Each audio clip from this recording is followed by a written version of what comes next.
I'm Nick von Wackerbarth, and you're listening to the Von Dubcast. If you don't want to listen to me gap in the intro and you want to skip right to the interview, skip about 20 minutes. But before you do, please consider doing one of these couple things that really helps out the show. Following the social medias for the Von Dubcast, subscribing, and leaving a review. If you could do those things, that'd be awesome. Also, give me a subscription on the YouTube channel. That'd be great too. All right, welcome everybody. We finally made it, episode 100 with my dad, Ingo von Wackerbarth. I know there's a lot of people that were very excited for this one, and I just wanted to start off with apologizing for not getting it out Monday. Like I said, I would. Once I get into the podcast and the specials and what it means, maybe I'll tell the story of kind of why I've been out of commission a little bit the last couple of days and why it wasn't out. But just to start off, I just wanted to say thank you to Ingo for a lot of things, for coming on the podcast. But that's kind of a silly thing to thank him for because he was really excited to come on. It was very cute to watch the build up to episode 100, and when I was on episode 30 and 50, and just we're getting closer, and just the excitement. And I wasn't really sure if that excitement was because he's a hard guy to read. I'm gonna be honest with you guys. Sometimes it's tough, and I wasn't sure if he was just putting the excitement on for me. Or if he was nervous or what. But then when we went down to Phoenix there and I wanted to do a recording with him and my buddy Chase just about the trip and stuff, I got to really see how genuine the excitement was. And ever since then, I've just been dying to get to this episode 100 because after that, all the fears of, is he going to be nervous? Is he not going to want to talk about certain things? Kind of all went away because I could tell just how genuine the excitement was. And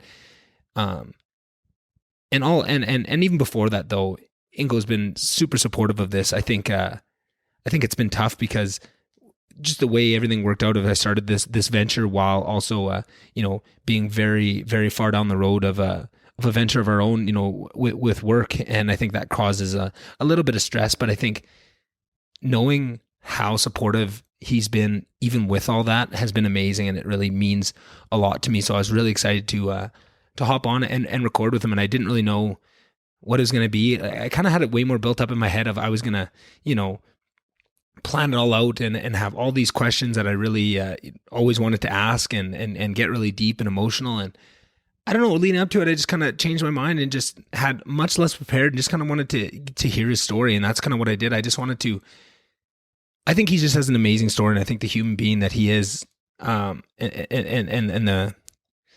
the life that he's created for himself, given the resources, just speaks to what an amazing person he is, and what an amazing business mind, and what an amazing father he is in just so many ways. And it's so hard to explain those things. And I figured, what, if I can just get him to take the walls down and tell his story, hopefully a little bit of that'll come out. And what's more exciting to me than recording this episode 100 with him was the knowledge that now there's no more things we have to wait for, right? Like, my dad's one of my best friends in the whole world. And, it was in the first 100 episodes, it was great because, I had some of my best friends in the whole world on, but probably the two guys that I've wanted to have on the most, was probably him and my buddy Chase, who was on that Phoenix episode. I still got to get him on a solo. He's going to be the next guy I'm going to have to sick the mob on here to get him on. But what I'm excited about now is that, and for the same reason I'm excited about getting Chase on, is just once you get the first one out of the way, we can do it whenever. And I'm just so excited. And that's what took the pressure off of making sure I had all those really poignant questions answered in this first episode 100 and make sure it was, all I had it cracked up to be. But I'm just excited because now we can do that on any podcast, right? Like we could, do one tomorrow. We could do one the next day and the next day and the next day now. Like there's nothing holding me back. There's, whatever I choose, whatever's interesting me. And if I decide that's Ingo on a day, we can do it. And to see his excitement, and now, maybe to let Ingo bring on some of his friends and tell some old stories. Like, I'm just really excited for that. So not only was this a great episode, but just what it stands for and what it means for the future of the podcast is what has really got me excited. So I hope you guys enjoy this episode. I think I don't even want to say I hope. I know you guys will enjoy this episode, especially if you know Ingo, but even if you don't, he's an amazing guy, funny as all hell, in his own little way. He loves his own jokes, and if he lands a joke, he's got to repeat it at least 4 or 5 times to everyone around. He's so loving, but in his own weird way, because he doesn't like emotion. So he finds his own ways all the time to show his love and his affection. And sometimes it's hard to read. And sometimes at work, I'm translating that love to people and just saying like, no, that's him showing love. Like, sometimes he'll just say little things or give like a little pat on the back, and I have to tell people like, hey, no, like that's a big deal. Like I know that maybe doesn't feel like a lot, but like what you get from him, and that's his way of showing it. And I just love the fucking guy. He's great. And little bit emotional at times on the pod, a little bit misty. We had a couple drinks. I think we drank 3/4 at least of that bottle of Grey Goose. So we were feeling pretty good. We were having a good time. And so then the sort of why this episode didn't come out on Monday. So yeah, I was really excited. We recorded this on Wednesday. Thursday, I recorded another one with Courtney. And she interviewed me like we did on episode 3, but just kind of with 100 episodes of podcasts in my back pocket. It was a little bit different to speak about it from a bit more of a like stable place, I guess would be the word. So that was really fun. And then that night went out to the preseason game with Chase, and got after it. Had some Rogers Place beers. 2 beers between every period. Had a Caesar at the start, a double, and maybe a drink at his place. But which sounds maybe like a lot now that I'm saying it out loud. But nothing crazy given my experience. And sure, I hadn't drank in a while and I hadn't eaten much. But I woke up the next day. Oh, sure. I should add to that. We went back, and me Chase and his girlfriend Michaela just sat around the table and bullshitted and told life stories and just just great conversations, and I love that. And that's one of my favorite things about Chase is just the conversations that we have. Drunk or not, we always get to those places, but I think drunk opens up some doors, lubricates things to a certain degree, and just even the cab ride home, we were just going so in depth, and it's so fun to watch him just grow all the time. And he's going through shit that I went through a long time ago, and he's goes through shit that I haven't dreamt of going through, and I get to learn from him and he learns from me, and it was just so much fun. But anyway, we ended up we drank a bit more that night and stayed up till whatever time in the morning drinking and carrying on. But anyway, I woke up the next day pretty hungover, right? But standard, like not nothing too crazy. I've been hungover many times. I'm sure I'll be hungover many times in the future, but just, it was a hurting unit. You laugh about it. We're doing whatever. We just kind of hang out, and I'm just like, oh man, I got to get home. I'm not feeling good. My phone's dead. Like, just want to go lay down. So I pulled the pin, I don't know, maybe like noon, and stop, and I ordered Tim Hortons, and like, not like a normal Tim Hortons. Like, I'm telling you guys, I know I work out a lot, so you can't really tell, but I am a fat kid to the core. So like, in a time like that where, all the defenses are down, all your willpower, you're hungover, it's game over. So I ordered some Timmy's and munched it all on the way home, and it didn't sit right. It hurt my stomach. I was like, ooh, but right, like I've had that before with hangovers, right? Like, ooh, just maybe it was too early for food, like whatever. I didn't think much of it. My stomach kind of hurt, but and I started feeling kind of shitty when I'd move. But I went home, laid down, felt a little bit better. But we had a golf game coming up. We're supposed to golf with Chase, Michaela, and her dad at I don't know, like 3 or 4, whatever time it was. And then we're gonna go to their place, and Michaela was gonna make me Thanksgiving dinner because she knew I wasn't able to get to a Thanksgiving this year, and she was so gracious to step up, and she's an amazing cook. Holy shit. So she was cooking us up a big dinner Friday, and I was like, man, I got to be in decent shape for this dinner, but first is this golf game. But as it's getting closer, I'm not feeling good. My stomach hurts, and I thought, well, maybe I'll just try to go sit in the hot tub for 20 minutes and see that. And that was just getting to the hot tub was pain, and like getting in, I was just feeling awful. And like, I'm trying not to feel too bad for myself, because I'm like, you're hungover. You did this to yourself. Like, no remorse. Just get through it, right? So try that. I go back in. I try and lay down for a couple more minutes, and I text Chase. And I'm like, man, I don't think I can golf. Like, I know I'm a pussy. I apologize. Like, so sorry. Like, say sorry to Michaela. Like, this is embarrassing. But like, I don't think I can do this. And I just laid in bed and had a nap for a couple hours while they golf. Woke up kind of last minute and rolled over there, and yeah, still wasn't feeling great, but just, tried to just sack up through it. But my stomach was just hurting, and it was just, all I could think about. But we just had this amazing meal. I was only able to get a few bites down of everything. And that's the other thing. I didn't eat anything the rest of the day because I was so excited for this meal, and it smelled so good cooking all day. And, me and Chase did not help. Chase actively made it more difficult on Michaela at every step of the way. It was hilarious to watch, even hungover. And anyway, sorry. So then, had a great dinner. We played Catan. I was just a bag of shit the whole time, but I figured, you know what, hungover, whatever. I'll feel great tomorrow. Go to bed that night, wake up in the morning. My stomach still doesn't feel good, like borderline worse, or maybe not worse, but I think it was really apparent. And this was kind of getting more apparent throughout the Friday as the rest of the hangover subsided, my stomach still didn't feel good. It was kind of like making it more apparent. But here's the thing: if I laid still, it wasn't that bad. So I just kind of came home, sat around Saturday, just laid in bed, watched the fights because they were early fights. And like I said, as long as I wasn't moving, I was fine. I was just laying in bed, and as long as I didn't shuffle around or nothing, my stomach wouldn't hurt. But it's kind of getting worse throughout the day. And then what I realized was I hadn't taken a shit, and since the Tim Hortons at least. And I was thinking, oh, maybe this is constipation. I've heard horror stories of like constipation can just put you in a bad place. So I thought, oh, well, that's what it is. This just must be my first experience with it. So I went upstairs. Liam, who you guys probably have seen on the podcast a couple times, he did the wedding episode with my sister. He's not my brother-in-law. I was thinking like not my brother-in-law anymore. They're married, but that's exactly what a brother-in-law is. I'm an idiot. Anyways, he's in med school and he's actually in his gastrointestinal unit right now. So he was just, taking full care of me, like doing like the stomach evaluations, like asking me all these questions, making sure like seeing how it like matches up with appendicitis and all this. And kind of what we figured is, it's probably constipation. So took laxative tea, took some laxatives. Courtney and Liam went out to the store to get me laxative. They took such good care of me. Oh, they were so concerned. Right now, so I took it all and I just kind of went back and laid down. The fights were over, and then I watched the hockey game, and I had the boxing prelims on for that unbelievable Wilder Fury fight. I don't know how I buried the lead with this, and damn, I didn't want to do this long of an intro because it's such a long episode, but it's worth it. I'll keep telling the story. So I'm laying down, and then at one point it was probably 8 or 9 o'clock. I was so hungry, but I figured constipation just like putting stuff in my stomach, even like drinking water all day wasn't feeling great. It just seemed like anytime anything hit my stomach, it just was not feeling good.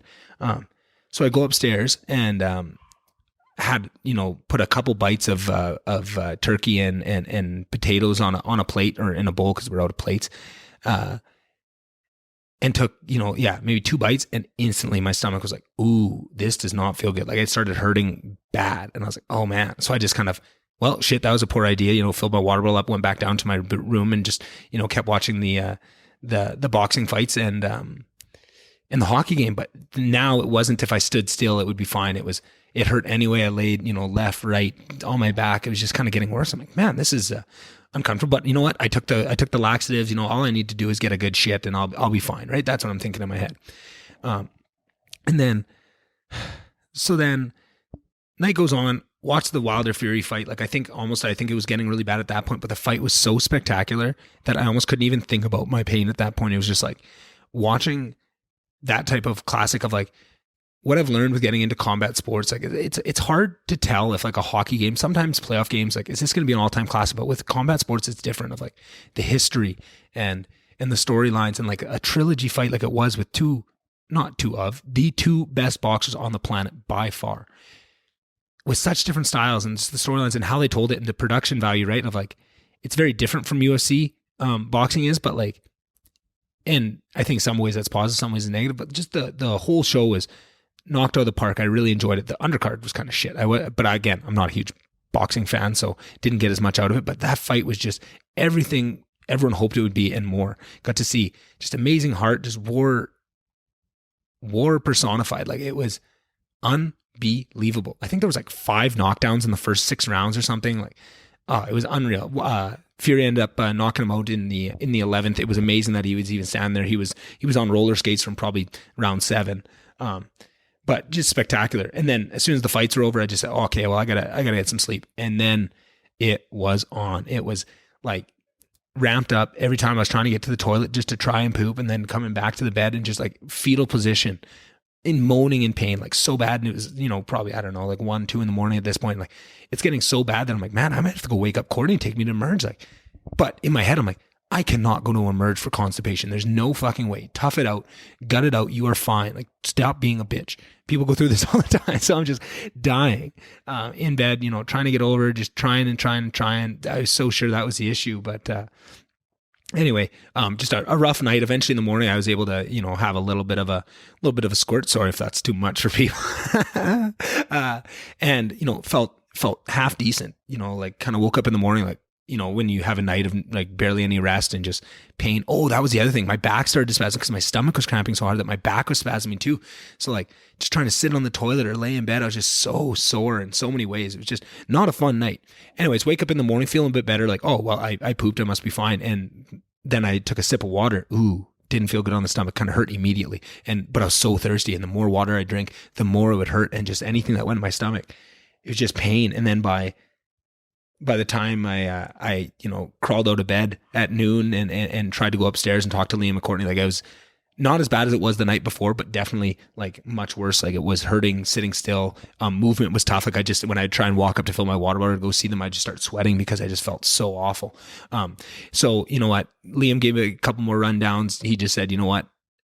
It's probably nothing, but you might want to go get checked out. So I called our family doctors who are from Slave Lake, who have just like taken care of our family in so many situations over the years. We owe them so much, and they're just such great people. And I'm so goddamn lucky to have this ability. But you know what? Like, and I hate this. I hate bugging people. So it took all my willpower, and Courtney and Liam bugging me too. But I texted one of them, and because they're both doctors, the mom and the dad of the family, and called the mom and just. She was so gracious and just, walked her through exactly what had happened. She gave me, a couple more pieces of information, just said, you know what, I think you need to go to Emerge, just suck it up, get there. And that's what I did. So went to Emerge at, I don't know, 1 o'clock, 1:20 and was there all the way till 9 o'clock. It was very fun going through the medical system as unvaxxed scum, the death glares you get, the treatment, it was very eye-opening, and I don't blame them. The other thing I saw was just amazing nurses doing amazing job, doctors, just like being around a hospital all day just reminds you of that, of just what amazing people these are, these frontline workers. And you know what? I might be scum and they may hate me, but I was so happy for them, and I was just as nice as I could to everybody, and was just trying to, offer any, what can I do to help? And even though I felt like shit, I was so overwhelmed by just what these people have been through and how short staffed they were, because it was so weird. Like in the triage and the emergency, it was busy and they had people, but then the rest of the hospital is ghost town. Like when I went to go do an ultrasound, ghost town, not a person. When I went to X-ray, ghost town, not a person. It was so weird. Anyway, but at the end of it all, they did X-rays, did ultrasounds, but this is that. Finally, they got me into a room. Right, I was probably in the triage waiting room for 3-4 hours, and it's getting worse. I'm just in pain. Like by the end, like I was just, and I hate bugging people. And like they say, the signs in triage says, if your condition changes, go tell us. But I just don't want to do that. And I already feel bad. And I've already seen everyone that was in that room is already gone, and everyone that was helped after me. Like I was very definitely on the back of the list for sure of who's getting through, because I saw people, that came in at least an hour after me get help before. And that's what it is. You know what? That's what triage is. You have to do that stuff. And I probably wasn't, being a squeaky wheel enough, but I was just getting my guts up to go tell them like, hey, this is getting worse. Like I'm in trouble here. And finally they let me in. They hooked me up to an IV. They gave me Toradol, which is a really strong painkiller, like an anti-cramping stomach thing, and something else. What was the other? Oh, an anti-nausea. Even though it wasn't all that nausea, and that's why I kept telling them, because like they were so concerned that I vomited. Oh yeah, I vomited. Like I was in such pain that night, the night before, that I ended up puking. Just like, not that I was even nauseous, just like sometimes pain just gets you to a point where it almost feels like you need to throw up. And there was nothing in my stomach because I hadn't really eaten, so I didn't throw up much. But they were so concerned about that, because even though none of this really seemed like COVID, vomiting is a symptom. So they were very, very concerned about COVID, right? And they just seemed like everybody wanted it to be COVID for whatever reason. They gave me a COVID test, but anyway, and a nausea medicine, and it was instantly a million times better. Like still uncomfortable, but the pain was gone. And I felt so much better of just like walking down to X-ray and walking to ultrasound with my IV tray and in my gown. Like, oh, just the feeling of being able to stand upright and have my back not spasming up and stuff was just such relief. Anyway, go through it all. Doctor comes, sees me at the end of the night. He just says, you know what? Alcoholic gastritis. Like it's just like your stomach gets inflamed when you drink too much. And like usually you only see it in like big alcoholics. And I'm like, man, like this is the first time I've drank in like a long time. Like, and even before that, like I don't drink all that often. Like, are you sure? And he's like, yeah. He's like, sometimes it's just what it is. So, all right. So at least all I wanted to know was that it wasn't a blockage, because I wasn't eating. I wasn't doing anything because I thought it was constipation. I thought I had a blockage. So as soon as I got home, had a little salad, was able to get something down. Still feel fucking shitty today. Like still does not feel good at all. And all I've done is laid in bed here so far. But just the knowledge of knowing that I'm not dying, or that it's not appendicitis or something, which was kind of our big concern. that's the mental side of the battle is kind of won. So I'm going to be better. I'm going to be fine. And thankful for all the people that reached out when I put that post out. The whole day I was just thinking like, that's why I wanted to go to Emerge first, because I really wanted to get this episode out to you guys on Monday, like I promised. But it just became apparent. And like, by the time I was thinking about like, just, it's like 9:30, I could probably record something, but I just wasn't feeling it. I just said, no, you know what? It's going to come out Tuesday. It's a holiday in Canada on Monday. So like, I guess I can, it's not really missing a week or being late because, it's a holiday. I can release it on Tuesday, but I just didn't want to do that. But that's what it ended up being. That's the story. That's why it's been late. But this is a great episode. Thank you guys for everything, for getting me to episode 100. Look out for the me being interviewed by Courtney episode, first 100 episode review type of thing. That'll probably be the next one. Then I got an amazing interview with a nurse. Oddly enough, she was the one that texted me and said, "Are you fucking in the hospital with a hangover? Come on, Nick." And I was like, "Yeah, shit, I know, I'm the worst." But have that one. Did an amazing, probably the best episode of the first 100 was with Cody Twin, episode 30. If you're listening to this and you want a great one, go listen to that one. I think that's the best I've done. That's the highest high I've hit. And Cody came over on Tuesday and we did another one. We did the second one and it was just as good, guys. It's so fucking good. Oh, that guy is just full of wisdom, and I just love talking to him. Like, what he brings out of me is also special because, like, I don't know, we just connect on some level. And we just have great conversations. I'm really proud of it. So that's another one we got in the books. That one's coming up. I was supposed to do another one with Damon Cardinal on Friday, but as you guys probably heard, I had to cancel that one because I was not feeling good. So I'll probably have him on in the future. But yeah, some great episodes coming up, some good things planned, and enjoy this. And reach out to Ingo and tell him how funny all his jokes are. I'm sure he'll love that. And if you do enjoy, do all those other things, the follows on social media, the shares of the posts, telling a friend, passing this on, those are all great things, and those really help. Oh, and the other thing I always forget to say, subscribe. Whatever podcast app you listen to, please subscribe. That's one of the biggest things you can do. That's what helps out. I try to release the episodes early morning hours when you're on Wi-Fi, so if you do have auto downloads, it won't be on your data or nothing. Other than that, you know what? Thanks for coming along this journey for the first 100 episodes, and I hope to see you guys here for, a couple hundred more, if not a couple thousand more. And all right. Talk to you guys in the outro.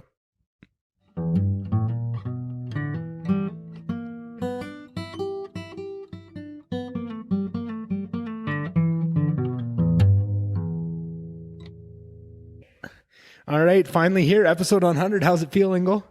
Well, it's come quicker than I thought it would. Wow, me too. Really clicking along. Yeah, it is. It's congratulations, and we're gonna have a ceremonial toast to 100. Yes, sir. Some special Grey Goose. Here's to your 100.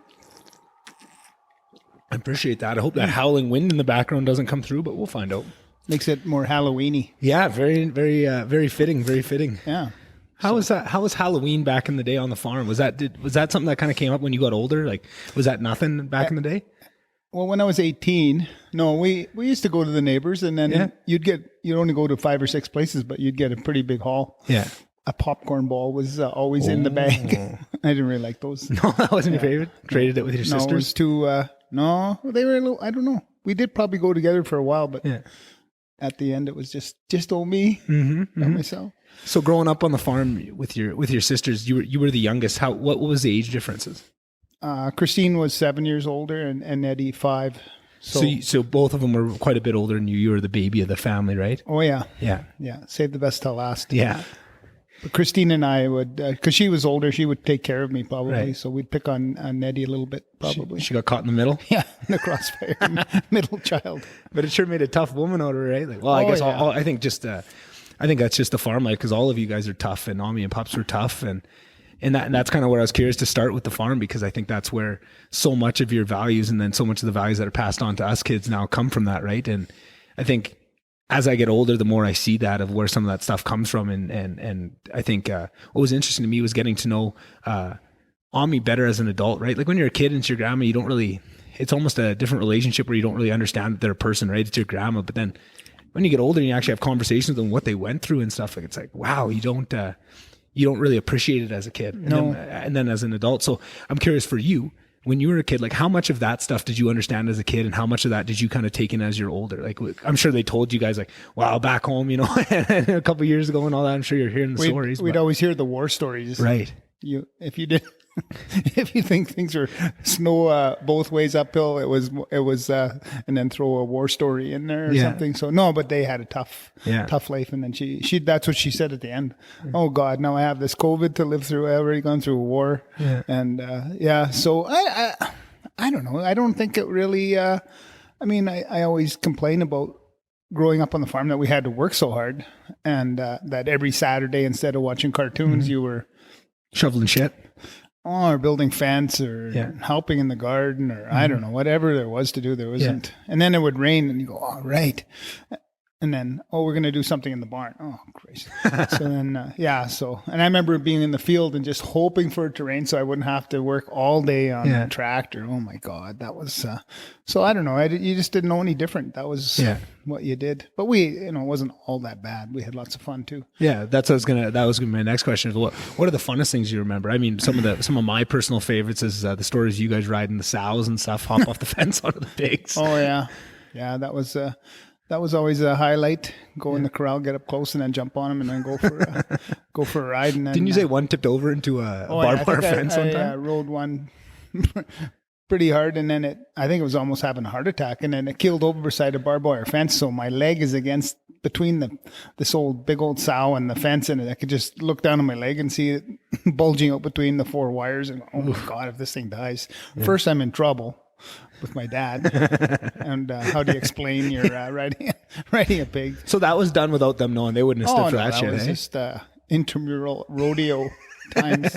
I don't know. And nobody else would be around. You just be get away with it, whatever, right? Like that. I was thinking that the other day of like some of the dumb shit me and Drew used to do, but it's not even like we're thinking that you're doing something to be bad. It's just nobody's around. Why not? It's hard to put yourself back in that mindset of being a kid. Play on a haystack, and they had made these by hand with all the bales, and then you fall into this crevasse of like, holy Christ, there's 101 ways to die on the farm. It was, we explored lots of them, but for fun, I don't know. There was a sand pit, and I'd take my toys up there, and I'd spend lots of time and shooting the shit out of stuff. Yeah, well, when I got older, when did you start shooting?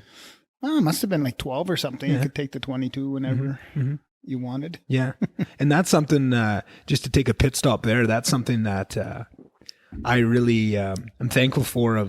It seemed silly at the time when you first got me my first pellet gun and you brought me out in the yard and we're, shooting squirrels or birds or whatever it was at that time, but just how strongly you put gun safety into my head, and how still to this day I just have all those rules. The person with the gun's always in front. You never do this, you never do that, and just how ingrained that is in me. Now seeing a close family friend of ours who went out to their family and they were out shooting, and just to see the absolute just unawareness of what they are and how they're a tool. I'm just so thankful that you did that. And at the time when I was a kid, I'm like, this is kind of silly. It's a pellet gun, but.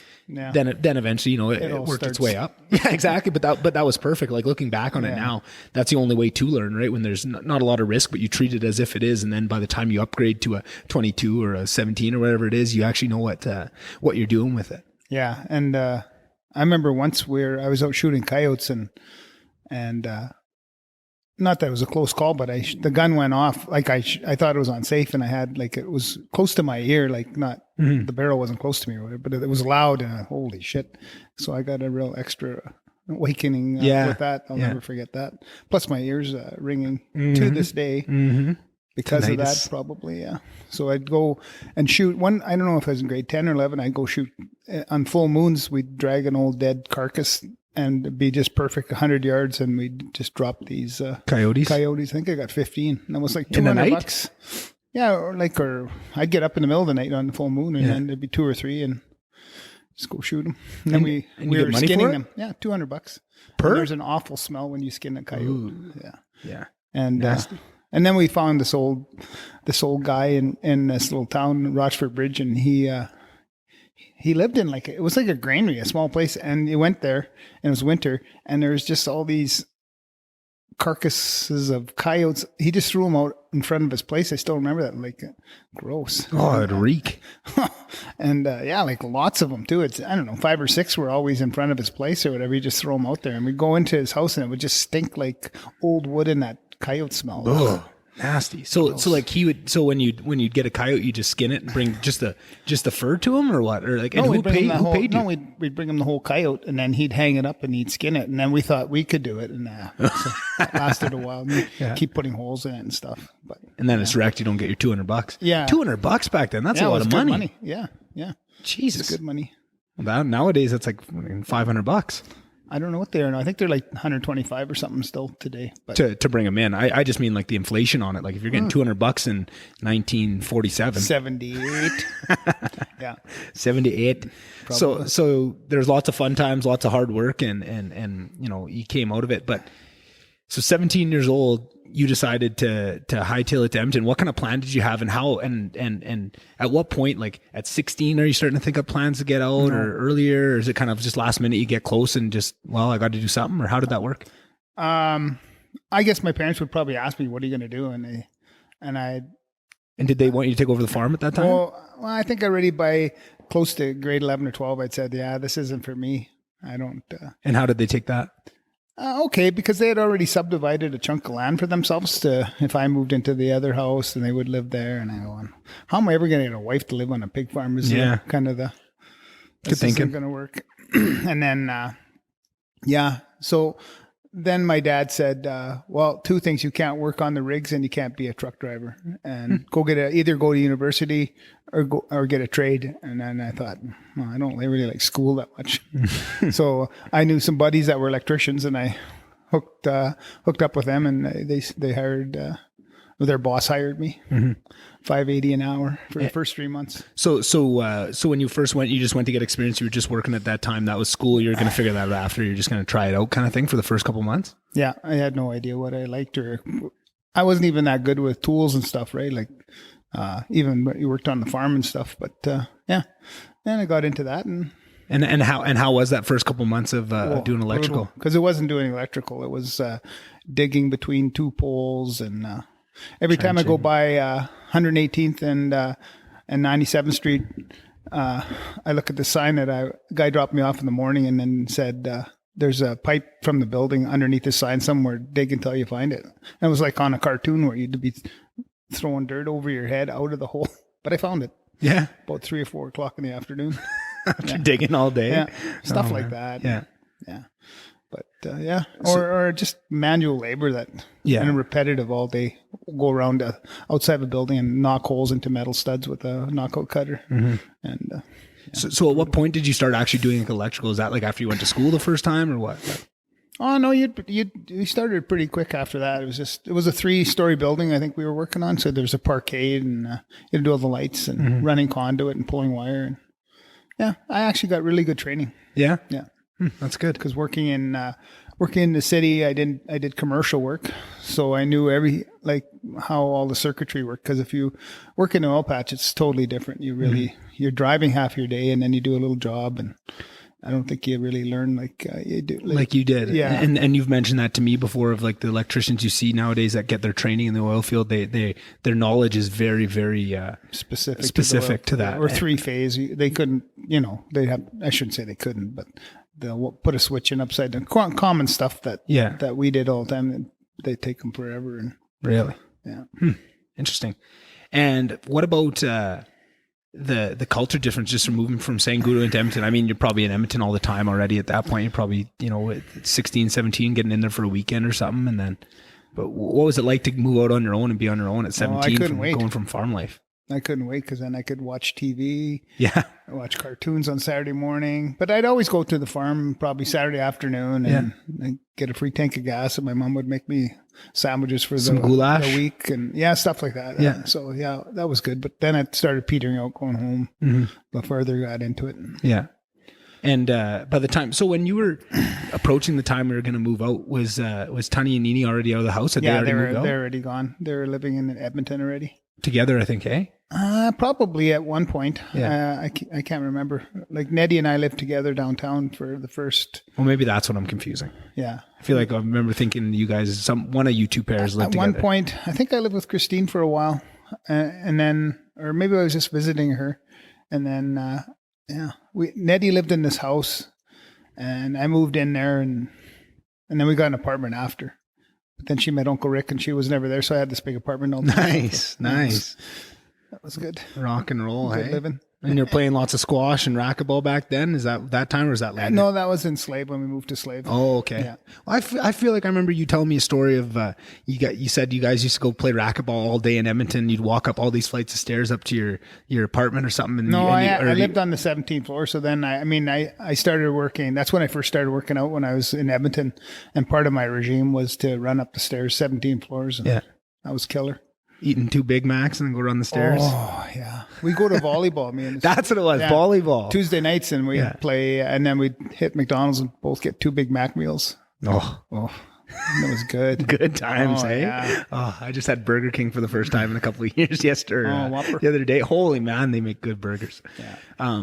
So then you're in the city, you're on your own, and then at what point do you go to Nate? And what does Nate look like back then? Like, I'm curious what that school was. I'm just trying to think the first year I went to school. So I was still working at Allied Electric, it was called, for this real cheap guy. And so I went to Nate, and it was right at the 118th traffic circle on 97th Street. They had their own campus. And it was probably more like high school. You had like 30 guys in your class. It was kind of weird because there's no girls. Guys in your class, and then you'd have theory, and then you go to the lab, and you'd meet, make your friends or whatever. And then the next time you went to school, you'd see a few of those guys too, or I don't know. It always lined up that you had 2 or 3 guys that you went to school with, years previous. And then you'd get some friends that way too. And then they'd hook you up with a new outfit or whatever. So how many times do you think you changed jobs while you're in the city before you ended up going out to Slave for some work? How many I outfits? worked, I think 1 or 2 years at this Allied Electric with these other guys that I worked with. And then the work slowed down. And then I got a job at R&T Electric, because that's where these other 2 guys ended up. And that was actually a fun job. We go downtown in the high rises and we do computer rooms and stuff. Yeah. And these big halon systems, because computer rooms were almost a whole floor back then, and they had a raised floor with all the cables underneath, and it was crazy with all these. And did they have to keep them cold in those little computer rooms? They'd have big AC units. And then if there's a fire, they had these halon systems, and then they said, hey, you guys want to be in there when we test it, dump it? Sure, because it's kind of like helium. I did it once, and apparently that stuff's totally bad for you, right? That's no bueno. I was going to say, I know. Holy shit. Yeah. What year do you think that was? Oh, I don't know. Must have been the early 80s. 81 maybe. Yeah. Yeah, I remember being in there and it got really cold, and then your voice went, stupid. Stupid stuff. Just like those guys watching the nuclear blast. Yeah. Not knowing what they're in for. Yeah, so you'd go around to a bunch of buildings and do that kind of stuff. And then I worked at another place, I can't remember what it was, MW Electric, and then I went to school. I said to the boss, geez, I'd like to go to school pretty quick here. It was dragging on. And I go to the job, and about 10 o'clock, he must have came because there was no cell phones. He says, you want to go to school? I said, yeah. Well, you better go to Nate like this afternoon and holy shit. Wow. Which was good. I never worried about nothing. Just that was my 3rd year. So I came out, and then I had, did I go right to Slave Lake then? Were you a journeyman when you were to Slave?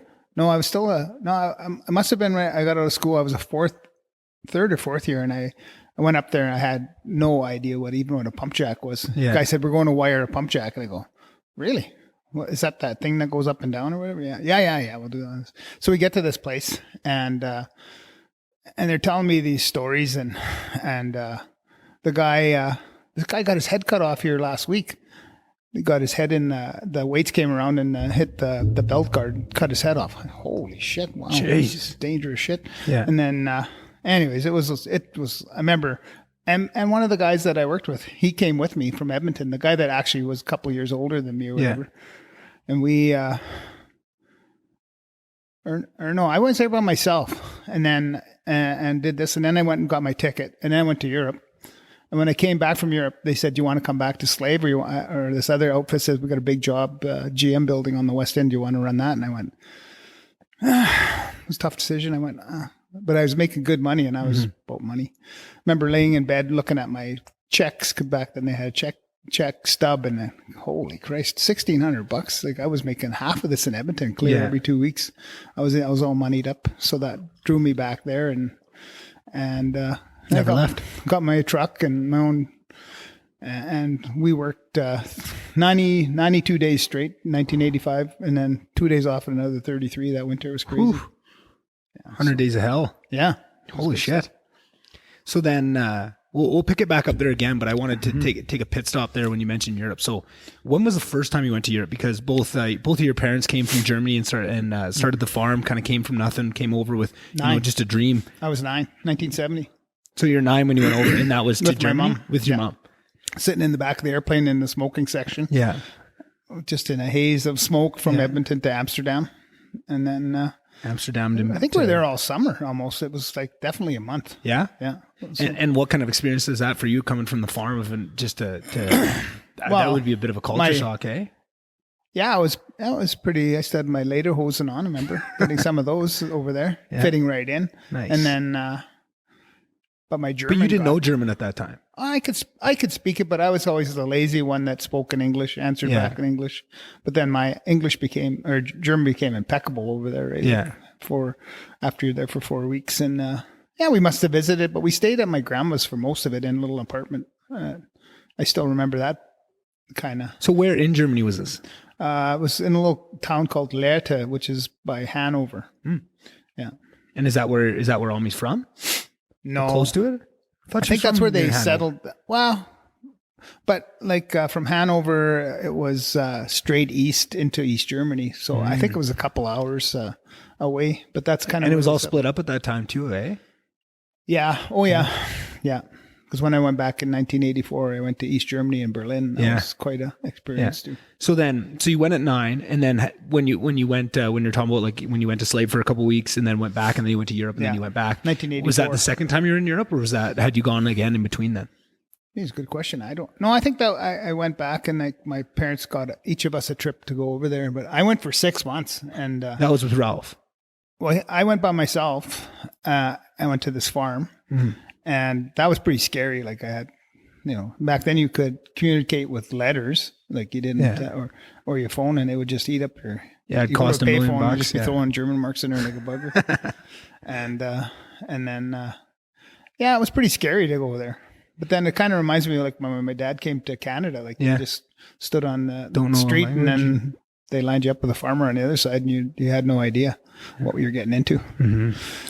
But after that, they were very nice to me. Those people on the farm, I didn't really. Have to so how did you get that lined up? Was it something that your family knew? It was north of Hamburg, and that's kind of where my dad's family went after the war, where they all kind of congregated.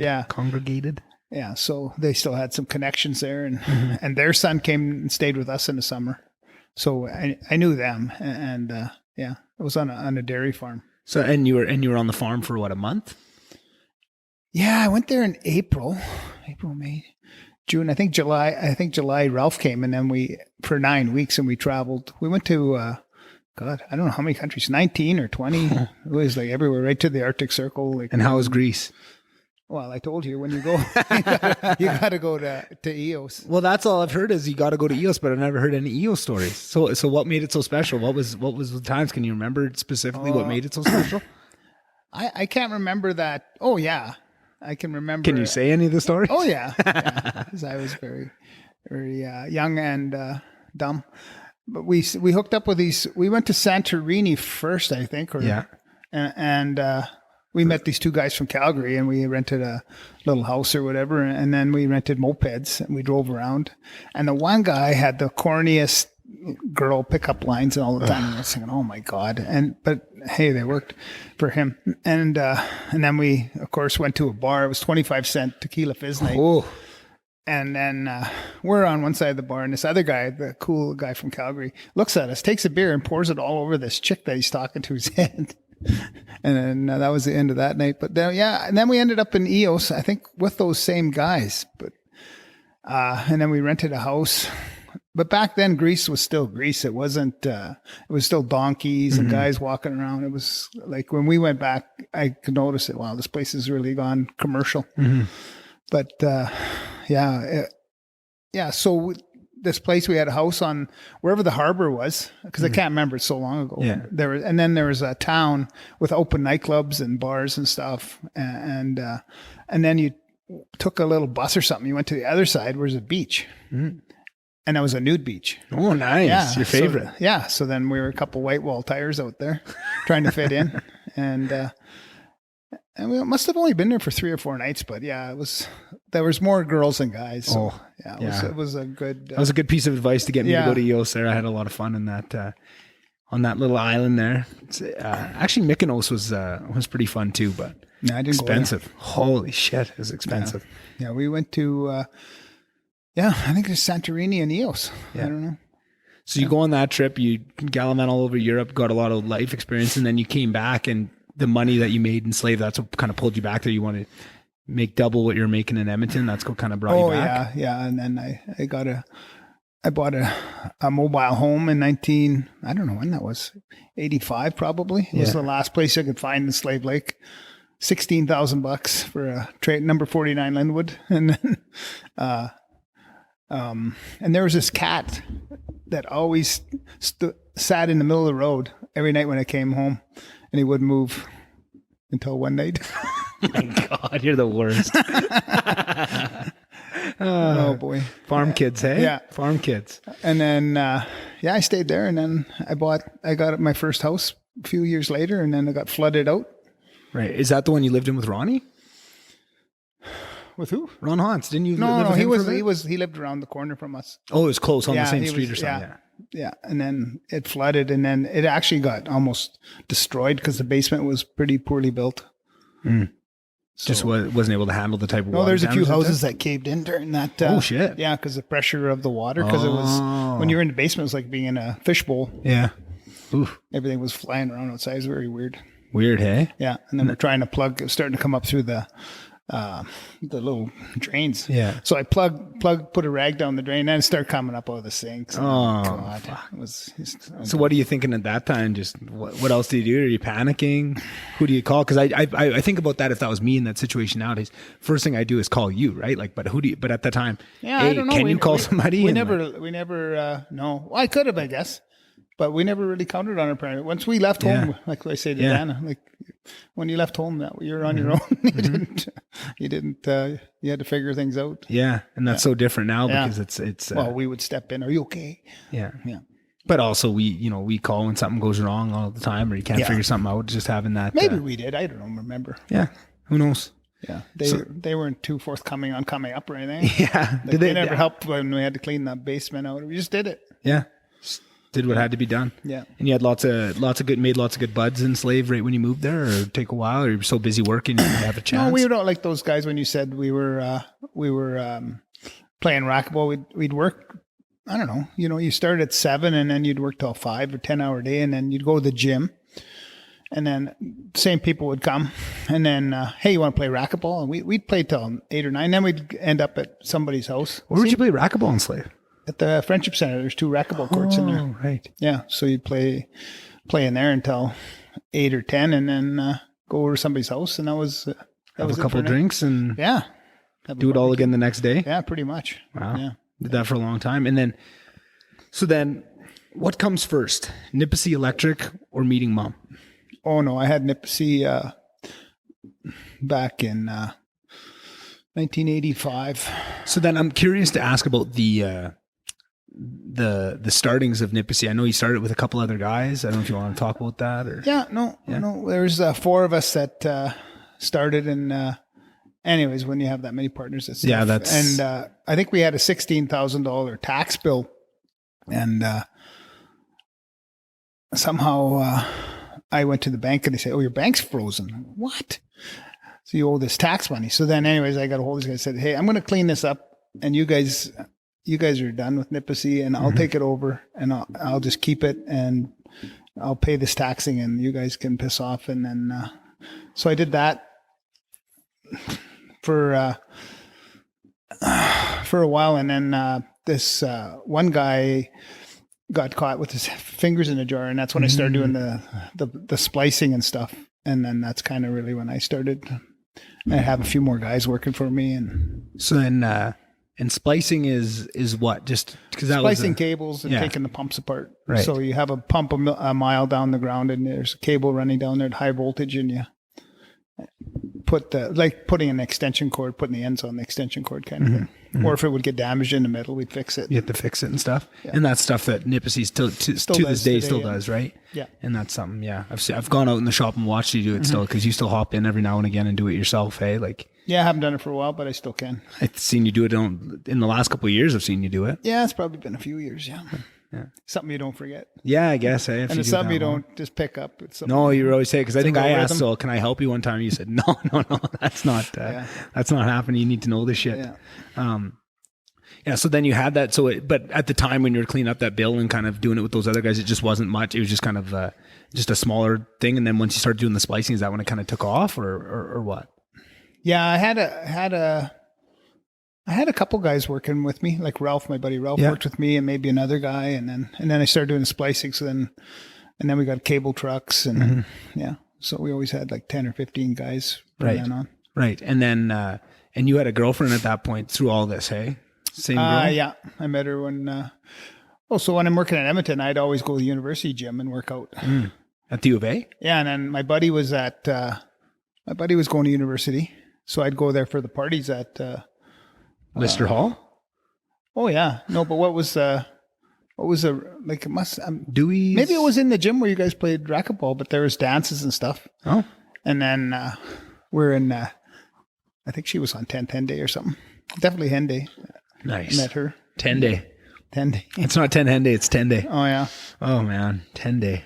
Good times up on 10 day. They're the only floor in Lister that doesn't have carpet in the rooms. It's all linoleum up there on 10 day. Yeah. Probably from those days. Mm-hmm. That's what they say. Yeah, there's so many little things. Remember like they that. used to throw the TVs and the couches out of the windows. Out of the windows? Yeah, that still happened until like my years. But they kind of cut that stuff out. It's pretty PC in there now. But yeah, no, that was happening for many years. Or guys would go in and undo all the partitions on the shitters.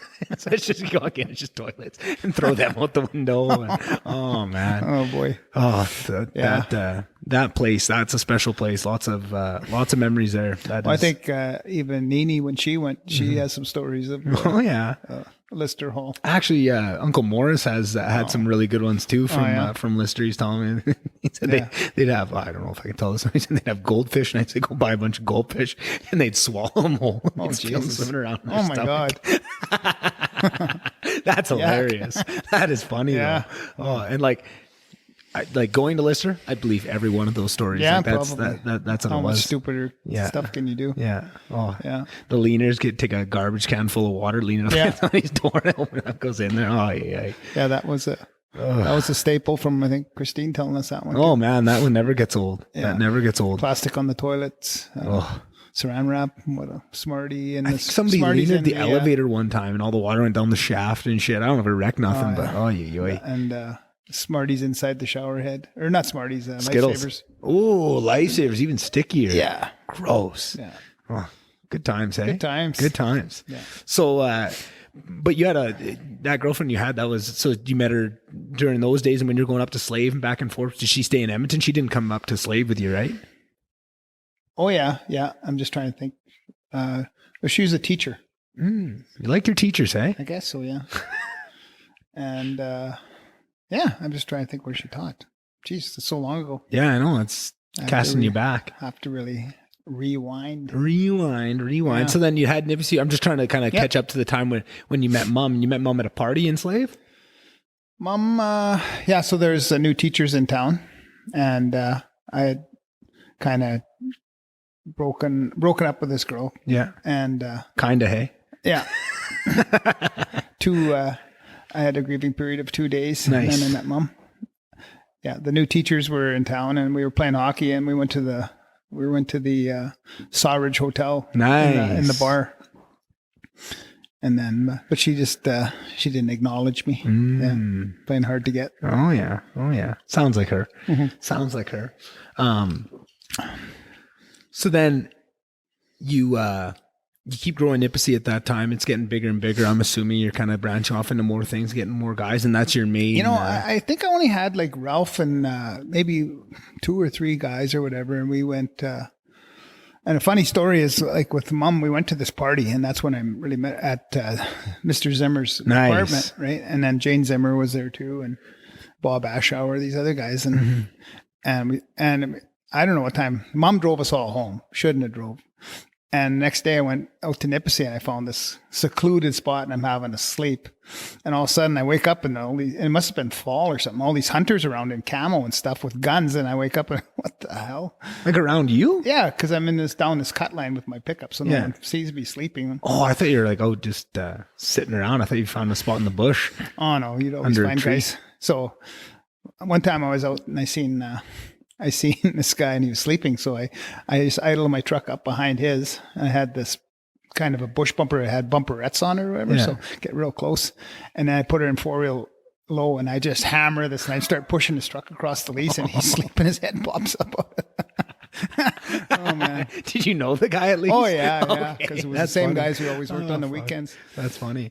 And what other kind of, I've heard a couple of stories, but what other lease pranks did you see out there in your days when you're out in Nipissing in the patch there? One time too, I was sleeping. A guy put a flyer under my window, so I knew somebody caught me, but I didn't know who it was. Right. So then a couple of days later, the guy goes, "Did you read the paper?" So it's funny. Kind of weekends were a lot of fun out there. Yeah. Oh, we did some dumb stuff. What about grabbing the electric fence and grounding a guy? Wasn't that Lenny LeBlanc was telling us one time? Oh yeah, Lenny LeBlanc to Chris Labrie, and that's 277 volts. Oof. And you have to have your timing right. You have to touch the guy on the ear and then touch the fuse. So it goes right through and he lights him up on the earlobe. Oh my God. That's mean. Eh? Yeah. Holy shit. Like so it wasn't off an electric fence. It was actually off a fuse box. No, it was on live power. Like, holy shit. Yeah. Like I wouldn't even have the balls to even try that with your timings off or whatever. Crazy. Lenny LeBlanc. How many times do you think you got shocked in your life? Oh, lots of little shocks, but never. I didn't get anything more than like 120 volts or 240 or whatever. Bite through your lip. But no, I've seen some bad ones. Yeah? Seen some bad ones? What was the worst one you ever saw? Well, Pat Lund got like high voltage. Oh, was I alive and he phoned at that point? Me after because maybe he was working for me. I don't know. I think so because I feel like I remember this. Nice. Yeah, I remember he had to wear hush puppies for a long time. Yeah, because it comes out your toes. Yeah. Burnt his little finger and. Went in his little finger and come out his toes. Couldn't wear shoes for a long time. Lucky though, hey? Yeah. Lucky you didn't. I think he called me and said, "Hey, I just had holy shit." Yeah, that's scary to get those calls, hey? Yeah. I'm sure, maybe here's another question of taking like Nipissing aside of all the businesses you've run over the years, what's the craziest call you've gotten from someone like in that situation where you're just sitting around at home and one of your employees or someone you work with calls you and said, "Holy shit, this just happened." Well, that one was pretty up there, but let me think about that one. If something else pops up, we'll have to make sure the statute of limitations is up on some of these. There's one story in the jet tent I want to tell of you coming to tell me that on a weekend. Grab a wheelbarrow. I told you something? No, just one time we had an issue at we were working the jet tent. Me and Drew all weekend was our day off. And me and him are pissing around. I think we're doing some yard work for you or something in the back. We're by the fire pit in the back by the garden. Yeah. And you just came around, and when you came through the fence, me and Drew both, we know you well enough that we saw the look on your face and we kind of stopped like, uh-oh, something's wrong. You just said, grab a wheelbarrow and go to the jet tent. Didn't even explain that. We just went over there and was like, holy shit. Boy. Yeah. Oh boy. Yeah, no. Yeah. And that's, and that was something like kind of, it was funny for me because I always watched you handle those types of calls, right? Just growing up and stuff. And then when I hopped into this job, kind of doing it, and then for those calls to come to me, right? Of, you get that call on a weekend, your truck's been rolled over, there's fuel spilling on the highway, and having to go to jump into that stuff. That's one time I was in 1998. I just got off I went to Germany with my mom and dad to go to their old places where they're just turned my phone on. I think I had one of those great big ones you see on TV, those ones that are about 18 inches long with the aerial. I only worked till about Westlock. And then, hey, Ingo, where you at? I just get off plane. Go to Morinville. We just hit this lady. She drove in front of us. Oh, my God. So I get there, and there's balls of wool on the road, and she pulled right in front of her truck. And that was it. Like a Nipissing truck? No, it was a Max Fuel oh, shit. truck, yeah. So that was a bad one. Yeah.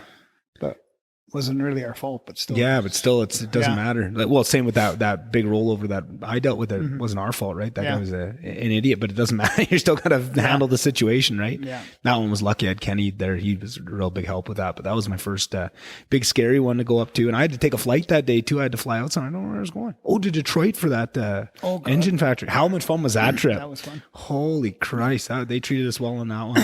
Yeah, we ate like kings, eh? Oh, that meal at that Puck guy. Wolfgang Puck. Wolfgang Puck restaurant. Trying to convince everyone to buy the tomahawk steak. You had it, right? I know I didn't. I wanted to, but I didn't want to order it. I felt so guilty that whole meal. I just, know me, just my complex about people buying stuff for me. I hate it, right? Like I just, growing up getting told, you're always Ingo's son and people telling you, you're giving everything that I've, you would know better than anybody. I've, have a strong affinity to do things myself now, even though I've been. Can you give me $20? Yeah, exactly. What do you need $10 for? I just gave you $5. Oh man, favorite Joe. Yeah, no, that was a fun trip to Detroit. So maybe I'm off on saying that Nipissey's growing and all that, but you're working. That's your main gig. You're doing that for how many years? How long were you with Mom? I'm trying to get the next milestone. I'm trying to get to is when Mom got pregnant with Court. Yeah. So like how many years? So we had just So yeah, just have the Nipissey thing, and then Mom goes, we should buy you should buy this place out by the beach, Adams's house, and it was 250 grand back then. Houses were like, I don't know, nice house, like the house I always kind of envisioned myself at that time was like Miller's place, and that place was 125 grand back. It had a garage and a real nice. I figured that was and this place was 250 and had a shop, and oh my God, and I didn't sleep. Oh yeah, and the pool. Yeah. And so I didn't sleep for 2 weeks when we got that baby. Yeah. And but then the pool is ice cold. It's 56 degrees. And of course we had to go in it that night. Yeah. And we're trying all these crazy things off the diving board. Dana says, I can do a somersault or whatever. Just the two of you? Do you have any friends over? And I was so cold that night. I must have got hype. Oh my God. Oh my God. That's funny. Because we dropped our body temperature so far from being in that cold water. 50-degree water. But you got to break it in. So then it just wasn't turned on yet. So then you turned it on and started heating it up. And Must have, yeah. I don't know if it's you, because usually these stories don't come from you. It's usually other people telling me them. But I heard that you guys had a pretty good break-in pool party when it finally was warmed up. Geez, I can't remember if we probably did, because we always had lots of parties. I remember Zimmers were over, and Bob Asher got in, and he was an accountant. I remember we always tell the story, drowned the accountant. Like, trying to hold Bob underwater or something. But Jesus, that's aggressive. Oh yeah, we were in there quite a bit. Yeah, at the time. So then, how long do you think you guys had that house before Courtney? We got it in March, and so almost like 9 months or whatever. Oh wow, yeah. So then, you proposed to Mom before you guys got pregnant, correct? Around the same time. Holy man, that's 30 years ago. I know. That's what we're here for. We're trying to get things documented. February. Yeah, must have been. Yeah. Must have been. Things were in motion. Anyway. Yeah. Because I remember Mom always telling me that. Came early. Yeah. Yeah, exactly. Anyway, so when you first find out that Mom's pregnant, were you terrified? I know. No, we went for a walk down to the beach from our house, and she says, I got to tell you something. I said, oh, you're pregnant? Ruined the surprise. I guessed it right away. Yeah. And a little bit of shock, I guess, but yeah. But you're prepared? You didn't feel the typical terror? No, I don't remember being really scared yet at that time. I don't think I was ever scared. Really? No. What does scare you? That's one of the questions I had wrote down. What scares me? I don't like horror movies. That's true. That's true. That's not the response I thought I was going to get. No, I mean, other than family people getting hurt or something like that. That's that kind of stuff. But no, I wasn't scared of that life changing. Yeah. You're ready for it? Yeah. Did you? I don't know if you're ready for it. You just nobody's ever ready. Yeah. That's right. That's what I always hear. If you plan, you might never have. Yeah. Type of thing. Yeah. So then, was that something? Did you always picture yourself as like having kids and stuff? Like always growing up, like because I know you're great with kids now, and I see that, but like at the time, like when you're younger, like, was that always? It wasn't something I was thinking about. No, not at all. Hey, so it just kind of happened, and then just rolled with it, and yeah, that was good. So then you had Courtney, and you thought, "Wow, I think we can do better than this." Yeah, yeah. To read all these books, how to have a boy. Yeah. Stand on your head. Did you actually? I think Mom did. Yeah. Yeah. Because that was so just to fill everyone else in. Because I can't read. So yeah, exactly. Oh boy. So just to fill everybody in, so the von Wackerbarth family has a long lineage. It's got a long tree that goes back many 1400, I think. Yeah, 1400s. It's very long, and you were the last male von Wackerbarth. So all the pressure was on for you to have a boy. So were you hoping when you guys were pregnant with Courtney, were you hoping it was a boy so they'd take the pressure right off? Yeah, because we didn't know back then those days, or we didn't want to know, or I don't know if you could know back then, maybe, but probably cost extra. That's why you didn't. Yeah, yeah. It was a C-section with you, and then they just you can't really see over the little partition, and they're almost cutting you in half. Ugh. And then all of a sudden she said, "Oh, there's I think she said a really tiny scrotum." I was waiting for that one. Oh, and got a little misty. Yeah. And So then you were perfect because of the when you're not getting pushed out like that. You're just like the C-section was pretty. That was pretty fun. Yeah. Yeah, and then bringing you home to Courtney, that was pretty emotional, special. Yeah. I was actually, me and Courtney were just bullshitting in the gym yesterday, just talking, catching up because we hadn't seen each other in a bit, and I was just telling her just how much, just the last couple of years, how much I've been trying to work on myself and try and find where these things come from, and it's just so much of it. It was just, it's funny to look back at how much I idolized Courtney growing up and just everything she did. I don't know if you guys saw that as parents, but like looking back on it now, like so much of who I am is a lot based off, like so much of our personalities was because I idolized her so much. If she didn't like something, I didn't like something, right? And all these things. And it's just funny. It's funny you like anything. I'm sure she'll love that. Oh God. So you had us two little gaffers running around for quite a few years. You're still running in Nipissing, but you were working hard at that time, right? Like that. So is that something like when I always hear, with, comedians and fighters and all this, I always talk about like the kind of different stages of their life before they have kids and they work hard and, want to succeed, but they talk about this different kind of drive that kicks in once they have their first kid. And just like, that's what motivates them. But like knowing you, I just can't ever imagine you not being motivated like that, or not, chasing just whatever it is that you chase. I don't even know. It's probably something I got to ask you later, but like, that was always kind of innate to you. You don't think you felt much change when you had Courtney? Was that not really? No. You not drive wise or anything. Yeah. Just you're already responsibility and the love you give your kids and get back. Yeah. A little fountain on her head running around the corner when you come home from Nipissing. Yeah. So then, how many years before you got Max? What year did you get Max? 1997. 1997. So I would have been 4 at that point. Yeah. Courtney would have been 5, 6. Yeah. So, and that decision was that mainly based upon the fact that you weren't you weren't as home as much as you wanted, just being out in Nipissing working all the time? Was that the big motivation to make a change? Yeah, because I'd be coming home at 7 or 8 o'clock at night, and then having to go out again, and sleeping in my truck. A lot of late nights, and probably, we had put our name in for the fast gas because we knew the guy had it, and anyways, they refused us. So we're kind of bummed out about that. And then Uncle Derek was working for Petro-Canada, and he said, "Hey, that Wayne Jones guy is getting, or is leaving Slave Lake. You should put your name in." So he gave me the guy's contact, Darren Buckmeyer. Mm-hmm. Wow, hey, that's crazy. I had it moved like quick. Yeah. And like most things do, and of that nature. Just went kind of like you, probably within a month. Had to get we had to turn our whole lives upside down. Yeah. Cash in everything and remortgage. And I don't know if you can say now it was enough years ago, but would you be able to say what it cost you at that point to buy in at, like in 1997? $600,000. $600,000 at that time, hey? Yeah. So wow. That's how I had to get Cliff as my partner, because I didn't have that kind of. And how did you know Cliff at that point?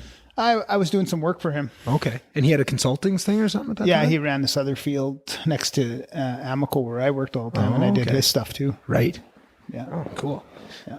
So that was a big change. That was, and you kept Nipissey. You were still running that, but now you had this other business. And at that point, it was just Slave Lake and Red Earth, Red Westlock. and Westlock. Right. Right. Yeah.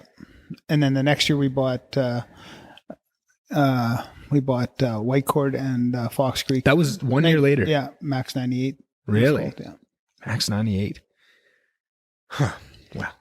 Yeah. And then, so then So I'm curious about that first, kind of similar to the question about the kids. Like when that started all to kick off, like was there nerves? Were you scared? I don't know if you can remember back then. Like, were you anxious about that move? Like that's a lot of money to put out. It's a big change. I wasn't too worried about the money. I don't think it was. And then Cheryl Haverlock came with us. She was our controller because she did my stuff at Nipissey. And because remember we used to go over to her house and then I didn't even realize that's where that connection was. And she had a Siamese cat, and Nick at Forrest said, "I didn't know. You should have told me Cheryl had a Chinese cat." Hey, that's pretty close for 4. Close. Yeah. Yeah. Oh, so funny. then, so she was our controller, and we remember sitting in, it was the old bulk plant. I don't know if you have any recollection. I do. Of it. I It was remember. very small office. Yeah. Little kind of trailer style one. Yeah. I had an office I shared with her, and it was dust would roll in there from the trucks, and Little C-store on it. And this Tracy girl had an office next to us, and there's a counter. I think there was 5 of us in there, and yeah, There's a little pop cooler and a one rack or chips or something. Yeah, could have If I been. remember right. Yeah, it was very. The only memories of that old bulk plant I have is stealing sugar cubes from the coffee station and running around eating them when no one could see me. And I remember coming back, I think from hockey one time, we stopped in at the bulk plant to just to check on things. And a father had his kid gassing up the truck and it sprayed back and got him in the eyes. I just remember pouring water into his eyes. Right. For some reason, that's the memories I have of the old bulk plant. So how long was the old bulk plant before they did a refresh there and built that one? First summer. The first summer. No, I think maybe that November already. It wasn't very long we were there. Oh, wow. Yeah, because the building we're in now is just about 25 years old already. And it was a state of the art at the time. Right. And so when in that month when you're doing that transition, this is all coming together. They sent you to Lloyd for a bit to go with Jason's dad there, right? Yes, And do some training at Hancock's with Ted. Hey, the best operator they had. They had at that time. And Ted was the first marketer on that program, right? Must have been one of the. I think that's what first, Jason told me once. Yeah. Wow. Yeah. And then that's where we met Barry. Yeah. And then Barry called me. Say, is there? Think you guys would hire me? Well, wow, that's quite an honor. I'm going to be in shit. I haven't even started this job yet, and I'm stealing someone else's best man. Right. But so I had to apologize to Ted. Yeah. How long did it take him to forgive you? Oh, he was very gracious. He's very gracious about. Oh, that's awesome. Yeah. He's a good guy. Yeah. Still to this day. Yeah. Oh wow. So then, so Barry came in pretty much from the start. I still remember, I remember Barry moving in. I remember you bringing me over and helping them move into that first house by Miller's there, and I remember that like like nothing. Meeting Drew and Darby and Derry and them. Yeah, that whole crew of yahoos. I think they brought everything in a horse trailer, but I'm not sure. I think that sounds about right. I don't remember that specifically. I'll have to ask them. Yeah, exactly. It's funny. They've only moved 19 times since then. Since then, yeah. Every two summers, they got a new house. House number 17. Yeah. Oh, he makes money on all of them. Yeah. Good old Barry. So that was huge to get a guy like that too, right off the bat, that, was willing to jump in and learn all this stuff with you. How long had Barry been working there before? Like, how much knowledge was he coming in? Was that one of the crucial things that you kind of leaned on at the start to learn the ropes of it? Yeah. So we were both probably like 35 at that time. So I'm sure Barry worked at Hancock's probably almost since that was his job. So yeah, he's been in the fuel business his whole life. Yeah. Yeah. I didn't realize that. Mm-hmm. Oh, that's cool. And I'm just curious, in those first little while, like in those first years when I was a little kid and I didn't get to watch it, right? Like I got more familiar with the business as I got older, and when I started working in the C store and then started working in what is that noise? Oh, that's a car, bike or something started up. Anyway, I'm curious, what were the big things? Like, what did you have to work on? Was it like was it lots of sales, like trying to bring customers in? Was it trying to, what were the big hurdles back then? We I'm trying to were equate kind it of to the today. sales guys, but I knew a lot of people from Slave, and the Esso guy, Sheldon Weeb, was pretty, he had probably the lion's share of the business then. And then once we started playing hockey with you guys and stuff, we met a lot of guys, and then Barry and I swung a lot of people over. So how long were you guys running the business before you started bringing in your first like sales guy? Because I remember that you guys were the sales team for the first bite, and we always, till this day, we say everybody in Max is a salesman, right? But like, at what point did you start bringing in salesmen?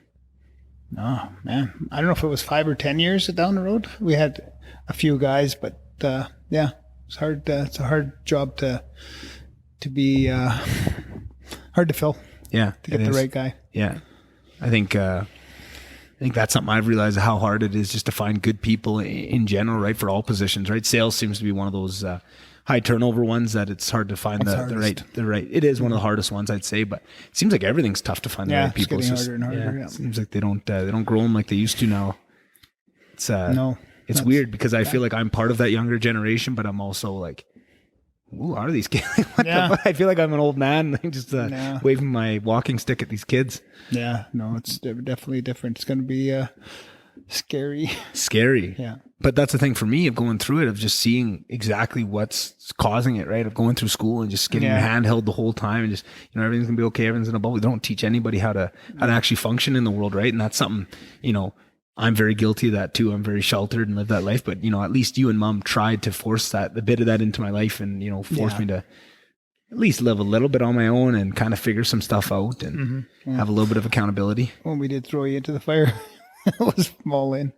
What's that? Well, when you took over GP. Oh yeah, that was all in. That was full on, but that's great. That's like, I think I said that in one of the last podcasts. Just, I wouldn't change that for the world, of just all the lessons that I learned and the confidence that give me to know that you got that in you. But if you never get thrown into that position, you never know what you're capable of. Right. Yeah. And I wouldn't have changed it.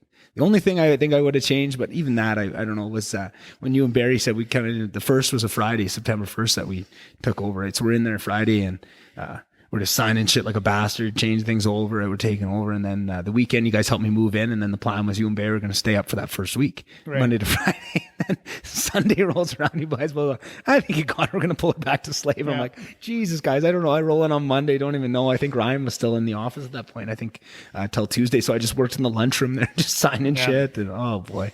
But there's a few phone calls daily, right? Like, and I think that's what it was, but that was fun too. Of just figuring out I would try to figure everything out on my that I could. And then when I get to the point where I'd had to make a big decision or I wasn't, fully comfortable, and I'd say 90% of the time it was just calling you, just saying, this is what I think I should do. And you say, yes, that's what you should do. Right. Like, or I'd give you a couple of options. You help walk me through that. What do I do?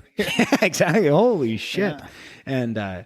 And just navigating that was, you gave me some really good advice at that point too, of just, when there's a transition like that, everybody's going to try and get their little agenda through. And you warned me about that. And good thing you did, because that was the first thing I said. In that first 2 weeks, everybody tries to come to you and say, oh, this guy's no good, or try and, make you think of it. Weasel their way up the ladder.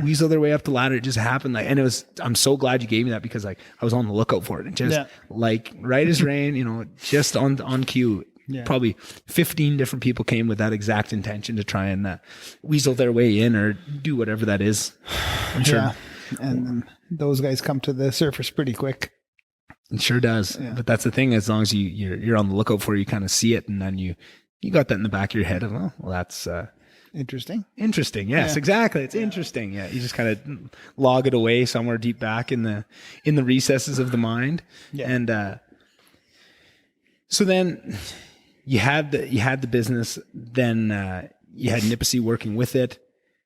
Then what were the big milestones? Like, what were the big takeovers? So 98, you got another couple sites. Then you got Whitecourt and Whitecourt and Fox Creek. I think the next thing was it was always a bone of contention. High Prairie was built kind of on our side of the line by the guys that were in Peace River, and I don't know the year of it, but I remember having some meetings with Petro-Canada, mm-hmm. like, well, how can you guys let this happen or whatever, blah, blah, blah. And then those guys got fired, and then we got our High Prairie back, or got High Prairie. Yeah. And then what would be the next acquisition? Peace River? No, Edson. Oh, Edson and Hinton. Yeah. But didn't we have to give something up to get Edson and Hinton? Edson and Hinton and that Grand Cache area. And then a couple, I don't know how long we had that. Probably 3 years because I traveled there once a week. Yeah. You guys had a little every apartment couple there. weeks or something. I think we alternated, Barry and I. Or I went Monday, Tuesday, he went Thursday, or Wednesday, Thursday or something. And yeah, we had a little condo there. Yeah. And you guys were very successful there. Wasn't the volumes not doing very good until you guys took over and really kind of turned that place around? Yeah, and it was fun. And then they said, well, we're going to give you guys Peace River and Valley View, Falher, and but you have to give up. You have to give up Westlock and Edson and Hinton. Oh man, so it was a tough decision, but kind of fit in good. And and then a couple of years later, we took over Lacrete and High Level. Mm-hmm. And Manning wasn't anything at that point. That was something you guys started. Then when you came in, we got the Manning. Or no, Manning was there. Yeah, before. Manning was there. Yeah, we got that with Peace River, and then we got the GP. And then it was ERS, and then it was today. That's it. That's all. Yeah. But in between that, I think we skipped over a few other things. I think there was Rent-A-Wreck in there. I think there was. We had Rent-A-Wreck. How many different? There's a bunch more than that. Yeah. What other businesses did you start in that time? Well, we bought Boss Pressure. Boss Pressure. So that was pressure trucks. How did you get into pressure trucks? Because that's what was Brent already doing that? Barry's brother? No. It was just something. It was just something that we seen the opportunity. There wasn't these little pressure trucks in town, and then just something to help grow the offering we had at. And then something Barry wanted to run and was very successful. And we ran that for, I don't know how many years. Good chunk of time. 8 to 10 years. And sold it to Simon, who's doing good with it now. Yeah, he's doing awesome with it and really taking it under his wing and give it the attention it needed. You guys were always so busy with all the businesses you had on the go. We'd always we end up being a juggler. Yeah. And then you drop all the balls instead of just doing one ball. Mm-hmm. So yeah, I know that feeling. That's you guys juggle a lot more balls than I do, though. That's a hell of an impressive feat. What other ones? There's got to be more of that. So Rent-A-Wreck was your guys' rental car business. You had 2 rental car businesses, no? Oh, we tried it in Whitecourt too, but it was more successful in Slave Lake. Yeah, but just knowing it was people just in that we had to, it was good it'd be good for one person to have, but it wasn't enough. Oh yeah, we had the car wash too. Oh yeah, the car wash. Yeah, that was fun. That was a good little investment. Yeah, it was a big deal. I remember that. That was lots of fun to kind of get that up and running. That was kind of a newer venture. Yeah, it was exciting. Yeah, and that's where we get our jollies from. Setting stuff out there. Yeah. Starting it. You guys are never bored because you never let your guys get bored. You're always trying something. Yeah. So what do you think that comes from? Do you think that's just something that's innate in you that always is on to the next thing? Do you think that's I'm curious about that because sometimes it seems like I think that's we've got so much shit on the go you don't need to take on anything more, but you're always looking for the next thing. Yeah, I don't know. That's just kind of, it's not the money that drives, just getting it up and running and getting it successful is where you get your satisfaction. Yeah. Yeah. Seeing something built in front of you, taking it from nothing into something. Wow. Yeah. No, it was good. So then, good times. And then when the GP opportunity came up, that was another big purchase or big step for Max. Hey, that was I think that was probably when it became one of the biggest ones, if not the biggest one in Canada at that time. I'd say we're the biggest marketer in Canada. Yeah. After that, and we were pretty close to begin with, and that was adding a huge chunk on, and that was. I don't think I knew what I was getting. I didn't think I realized how big it was until kind of got in there and saw what kind of operation it was, and some really amazing people that were there. Yeah. And I don't think we even realized today how big it is. We just roll. We just do it, right? Like and I think that's what's nice for the Petrocan side of it, just to know that they got a marketer that's willing to do whatever whatever you need to take on, we'll take it on, we'll figure it out, kind of thing. That's and I think that's something that I've learned from you of just, what's the sense in worrying about what could be, and that just hop into it and figure it out. You're gonna figure it out. That's what we do, right? Yeah. And that's that's what I did with this podcast. I ordered the shit before I even knew how to do it. You know what I mean? I just know I know how to figure things out. I'm gonna figure it out, and I'm gonna try it. Right? If I care about it, I'm gonna try and make it.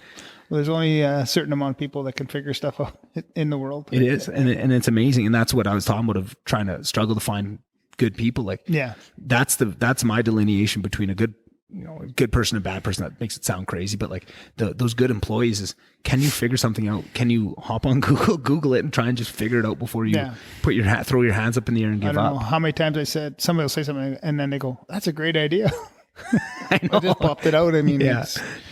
I don't know why that's not common with everyone. I know. And that's what I do. I know this has been the weird thing of just lately I've been transitioning to doing more of the podcast full time and just taking a step back at work. And with that, the people that are going to be kind of covering it are trying to ask for a list of things that you do. Like, what do you do daily? What do you do weekly? What do you do monthly? And I'm like, I kind of just walk around, go see everybody. And then they say, well, I don't know. What am I going to do here? And I go, well, why don't you try this and move that there? Well, it's a good idea. Just like that, right? And that's just kind of, and you just walk around that. And then as you're walking around to the different areas, you go to the shop and you talk, what's Keith, what's on your mind? What's bugging you here? And, we could really use this tool and we're kind of overwhelmed with this, like we got all these CVIPs coming up and go, White Court's not that busy. Could we maybe send a truck down there? Oh yeah, I mean, that's a good idea. And just things like that. And then you go up to the office and you talk to Amy, the controller, and, what's going on in your world? And, on this and that. And why don't you try this? And you just kind of just mosey around. And I think I got that from you of just watching you do that for so many years, and very much the same way. And I think that was in the first couple months of being in that role. That was something that me and you had a big conversation about, of just exactly that, of how it's tough to wrap your head around how this isn't obvious to some people. Like you're talking about, like, it just seems it comes so naturally to you that it's weird to see other people where it doesn't. And that was another good lesson, right? Like, that you gave me a heads up on beforehand. And I always say, someday someone's going to say, I just took a crap. Should I wipe my bum? Yeah. And that's the day you hang shudder in. And until that day, hasn't happened, but it's pretty close. Pretty close. And that's the other piece of advice. I was actually going to bring that up right there. I'm glad you did. That was one of those pieces of advice that you've given me for a long time. And I think you reiterated it before I hopped into that role. And man, is that piece of advice good? Because some days the kind of questions you get of just, it blows your mind. Right. And you just have to remember that not everybody thinks the way you do, and that all this stuff doesn't come natural to everybody. Right. But it's not even 10%. Yeah. I'd say 2%. Yeah. If that too, like, I'd say it's like almost like 2% of the people that we have are like that.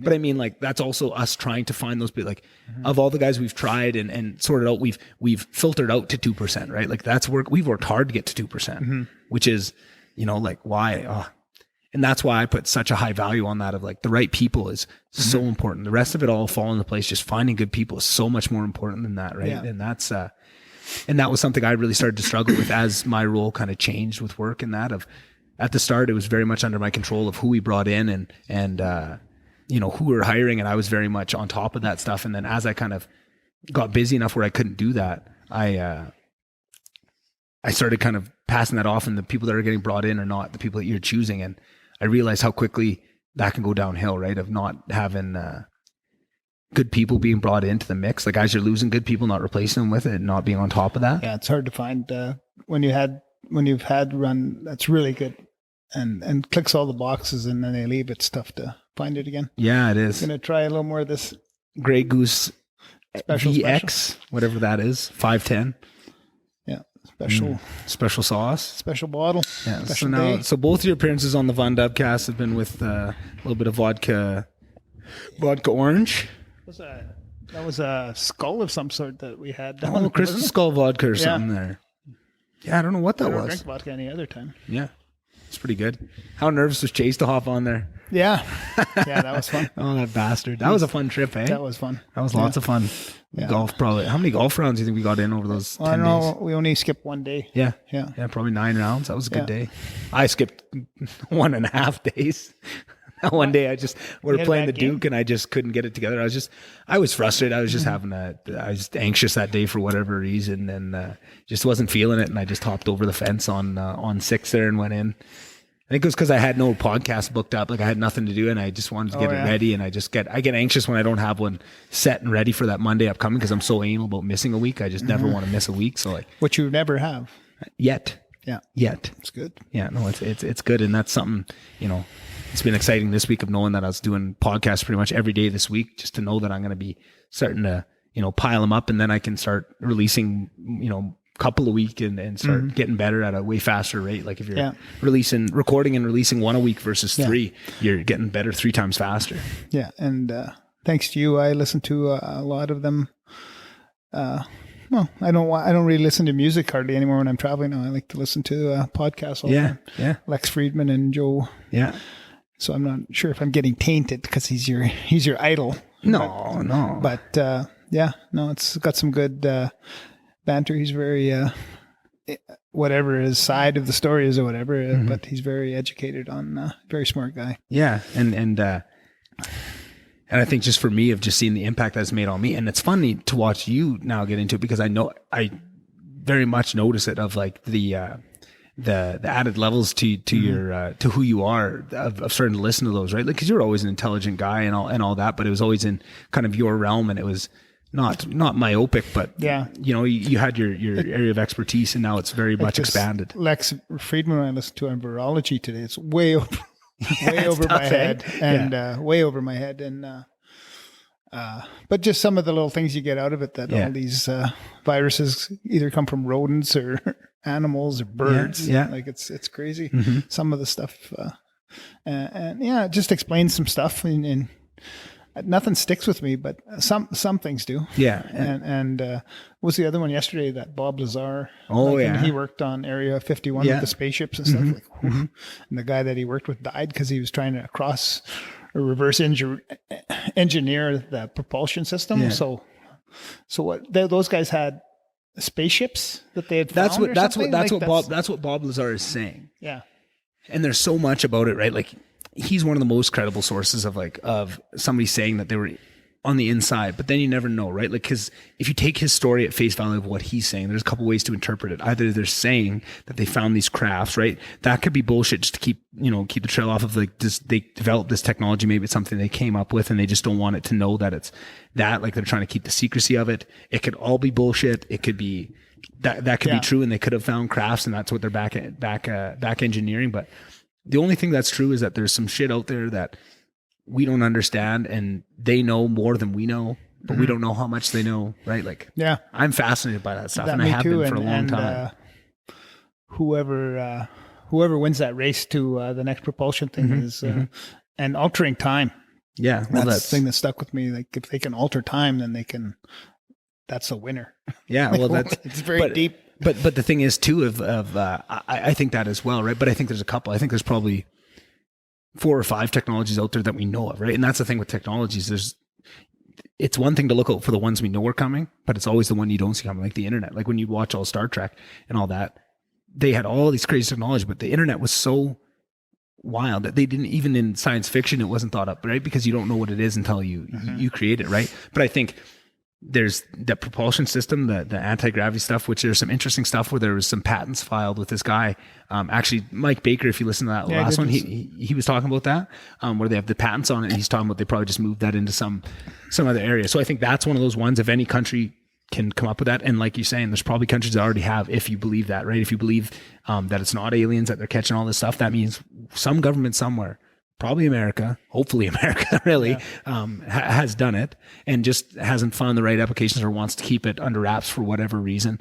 I think that's one. I think AI is another one, because I think if you solve AI, you solve all these other ones, right? Because that's, with how rapidly, if you have AI, you outstrip the whole world in a week, right? And you're 1,000 years ahead technologically in a week than everybody else, right? So like you win on that. You can hack any of their stuff. You can do whatever you want. You have the world in the palm of your hand. The technology that's going to come out of it, you're just so far ahead. I think there's technologies like biotechnologies, like certain like CRISPR and that. Like I think there's some leaps there. CRISPR that hasn't been talked about much lately. So CRISPR, well, it's very, so CRISPR is very similar to this mRNA stuff. That's all very similar stuff, right? Like that's how I knew about mRNA technology before all the COVID stuff came out. Now everyone knows, everyone's an expert in it, but I was looking that up, you know, and hearing podcasts on it for a long time before that, mostly due to with cancer research. And they were trying to do it like CRISPR to go in and alter these cancer cells, right? And render them unable to replicate. I think that's what it was. But I think that's what's kind of overshadowing. But CRISPR is, you don't hear about it much, but there's people in America and all over China that are using it right now. Like everybody's saying it's above board. Nobody's actually working on humans with CRISPR. And I guess just to let people know, CRISPR is this technology where they can go in and use, it's a virus that they use to go into your body and edit cells so you can actually like change, right now what they're doing is in utero, they go into like into a fetus and kind of, change certain parameters, right? Make them taller, make them, you know, immune to certain diseases, make them smarter. Yeah. Customize your kid. Exactly. Like, oh, I want them to be 6'5", you know, 240. I want them to be, you know, extra intelligent. I want them to be fast, right? You can do all this stuff. And it's an amazing technology. I mean, what they're talking about, what you'll hear, that's the long of it. But what you're going to hear about it in the short run is they'll be editing away disease and, you know, using it kind of like a vaccine to make people immutable. I think there was a guy that was trying to, in utero make you what's the word, unable to catch HIV and AIDS and like immune to it, but they're seeing some weird side effects where it's making people smarter too. So then they were saying, oh shit, like what is this going to do the next time if they find that it does, you know, like there's going to be so many of these things that control how these technologies are used, you know, like by the good guys. Yeah. But all that means is that on the back end in the black markets and guys in the shady alleys are already doing it, right? In other countries. And that's what I see. That's what worries me. So like, I think there's a bunch of technologies where if one country gets out ahead too far, it's game over for everybody. And that's what's so scary of a time we're living in, right? Yeah. And I want to talk about the bad stuff on 100. Yeah, let's talk about the good stuff. Yeah. So what's the good stuff? What's your favorite stuff? Did you know I'm colorblind? I did know that. Did you know I'm colorblind? Yeah. Huh. Me too. Me too. Yeah. Which is weird because usually it always, they said it's a Y. And what's the worst thing about being colorblind? Just seeing everything in black and white. Everybody asks you what color this is. Jesus. Oh my God. I've been asked that question. See, that's a toughie there. That could be blue, purple, right? Like blue and purple is the same color to me. I just guess blue every time because blue's more common than purple. Mm-hmm. Right? You just never know. When you're colorblind, you just go kind of common sense. Yeah. Well, I don't even, like, I've tried to explain this to people. Maybe you'll understand it more of like, not only am I colorblind, but because I'm colorblind, I don't even look at color. Like I don't use it as a frame of reference. Like if the car went by us right now and you tried to say like, okay, what color was that car? I don't know. I didn't even look at it. Like, because I know I've been so often wrong with it. I don't even use it as a reference. Like I don't even take it in. I have no idea what color it was because I've been so used to never getting that right. The only time I do that is these new colors where they're kind of, I don't know, turquoise or something, Mauve. Which I don't know what it is, but like that color, that could, I don't know, it could be gray or green or turquoise. No whatever. idea. Brown. Fuck. Yeah. Could be anything. Hey, that's the first swear word in the whole pod? I think so. Well, I think you when you're telling your story about someone's going to call you and say, I just took a shit. You said, I just took a crap. Okay. No, you said crap. I was waiting for the, you to drop the S bomb. Trying to keep it PG. I hate people that can't handle words. That's one of the biggest signs of weakness to me is someone that's offended by a swear. Like, I get that it's a respect thing and all that, but to me, it's silly. I can count the times that I heard my dad swear. Yeah. Like not shit or whatever. But the F word. Scheiße. Yeah. Do they swear in German or English more? Oh, I don't know. Scheiße is that's pretty lame. Yeah, that's pretty and I don't know. I mean, how are you going to learn the real bad words from your parents? You're not never going to hear it. I don't know. After Scheiße, it's pretty well. Mm-hmm. That's about it. As bad as I got. Were they speaking lots of German on the farm? Like, would they speak to each other and stuff? And like lots of the friends around? More English mixed in there, whatever, which is a lot of languages. And even when you go to Germany now, it's kind of got anywhere in Europe. Yeah, it's got speak English and go away fine. Plugged in. Mm-hmm. Mm-hmm.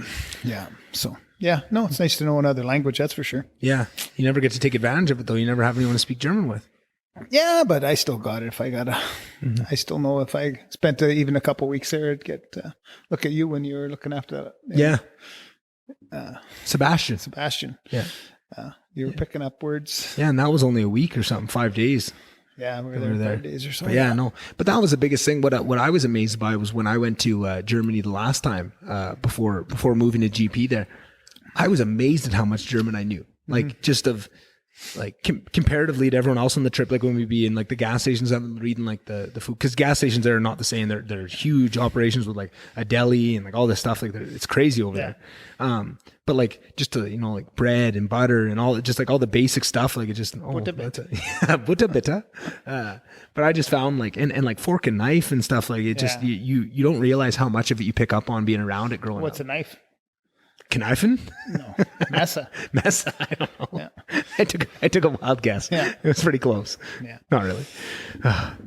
That's like Ron Hans's German hammer, Bongerschlagen. That's a great word. Yeah. Bongerschlagen.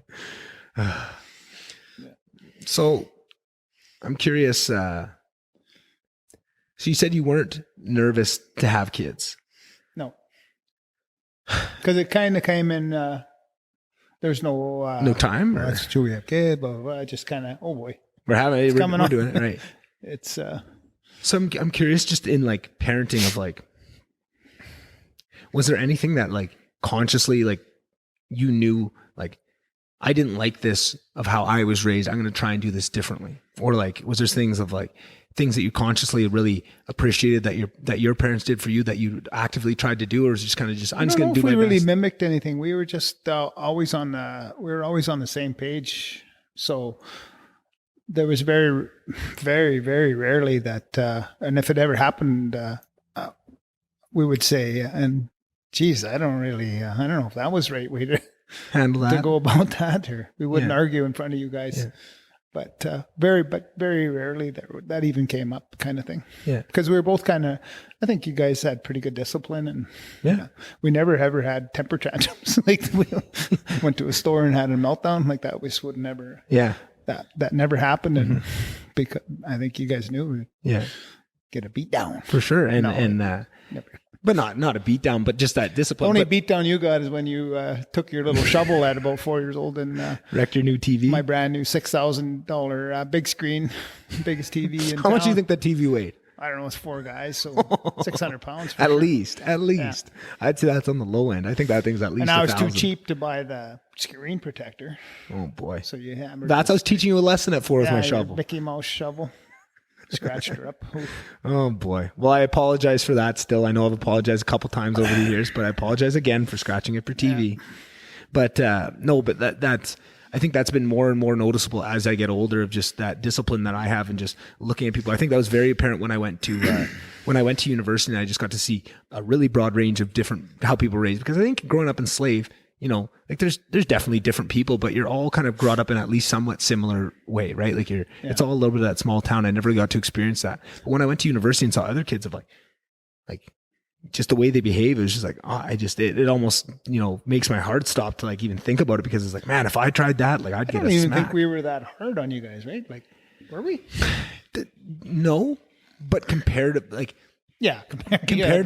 right? Like that's what I'm saying, right? But as a kid, it feels like, right? Like looking back on it now, I think you guys were very fair, right? And I think there's certain things where I think always what bugged me was you guys had rules, and I felt like we were so well behaved, or like I just felt like we earned more trust than the rule. I appreciate that we had the rules, but it felt like you guys should trust me, of like when all my buddies would be going out and drinking and stuff, and it's like, oh, if I'm there, I'm going to be the responsible one of our whole group, right? Like and of like it felt like you guys were worried.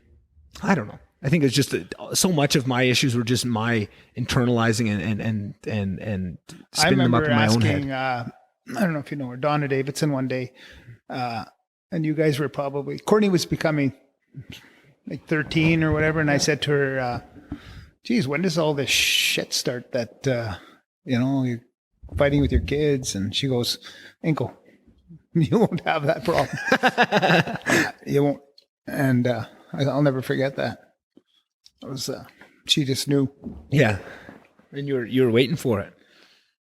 Well, I guess part of you is always thinking, well, when is this shit going to go bad? Yeah. It never was, because we always had so much fun. Yeah, we had a great relationship, and that's I remember some of the funnest times with those nights where we go out and we'd go downstairs and we'd play hockey in the little hockey room, like actual hockey, shooting posts or whatever. And then we go out and we play a game of pool. Then we'd hop on the NHL 2003 on the PS2 and you'd play. Yeah, until you use your one move. Hey, that one timer was hot, baby. I'd throw your controller around because I'd get 1 or 2 goals out of 10. Yeah. Oh, Shit. man. Yeah. What about throwing socks at each other? That was. Oh, my God. Yeah. So we'd have these sock wars where we'd bundle up a bunch of socks. We'd just go to war, just throwing them at each other all around the house. You guys would come into the bedroom, poke your head and then bonk right between the eyes with a pair of socks. Oh, yeah, you'd be laying in bed and I'd be trying to get you. I'd poke my head through the door. And then remember when I got in that stage where I wanted to play goalie on the wall and you guys would have socks and you'd throw them and I'd try and save them. Do you remember that? Oh, yeah. Oh, God. Yeah. That was a good house, too, for that. Oh, man, that so long, much fun. That long hallway. Yeah. Oh, God.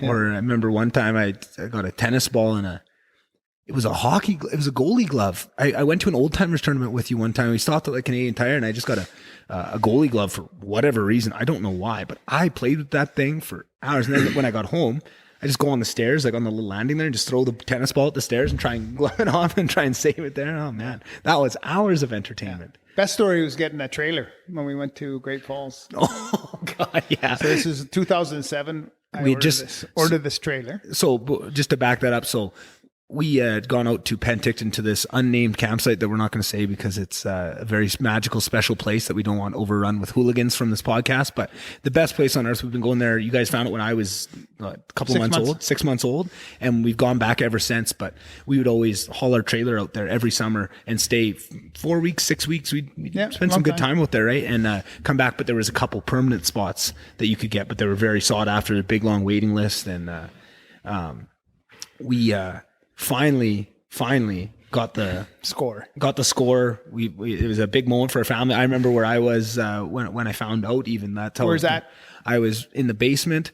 You called me and told me, and I was right in between the wall and the pool table there. Right when you found out. Yeah.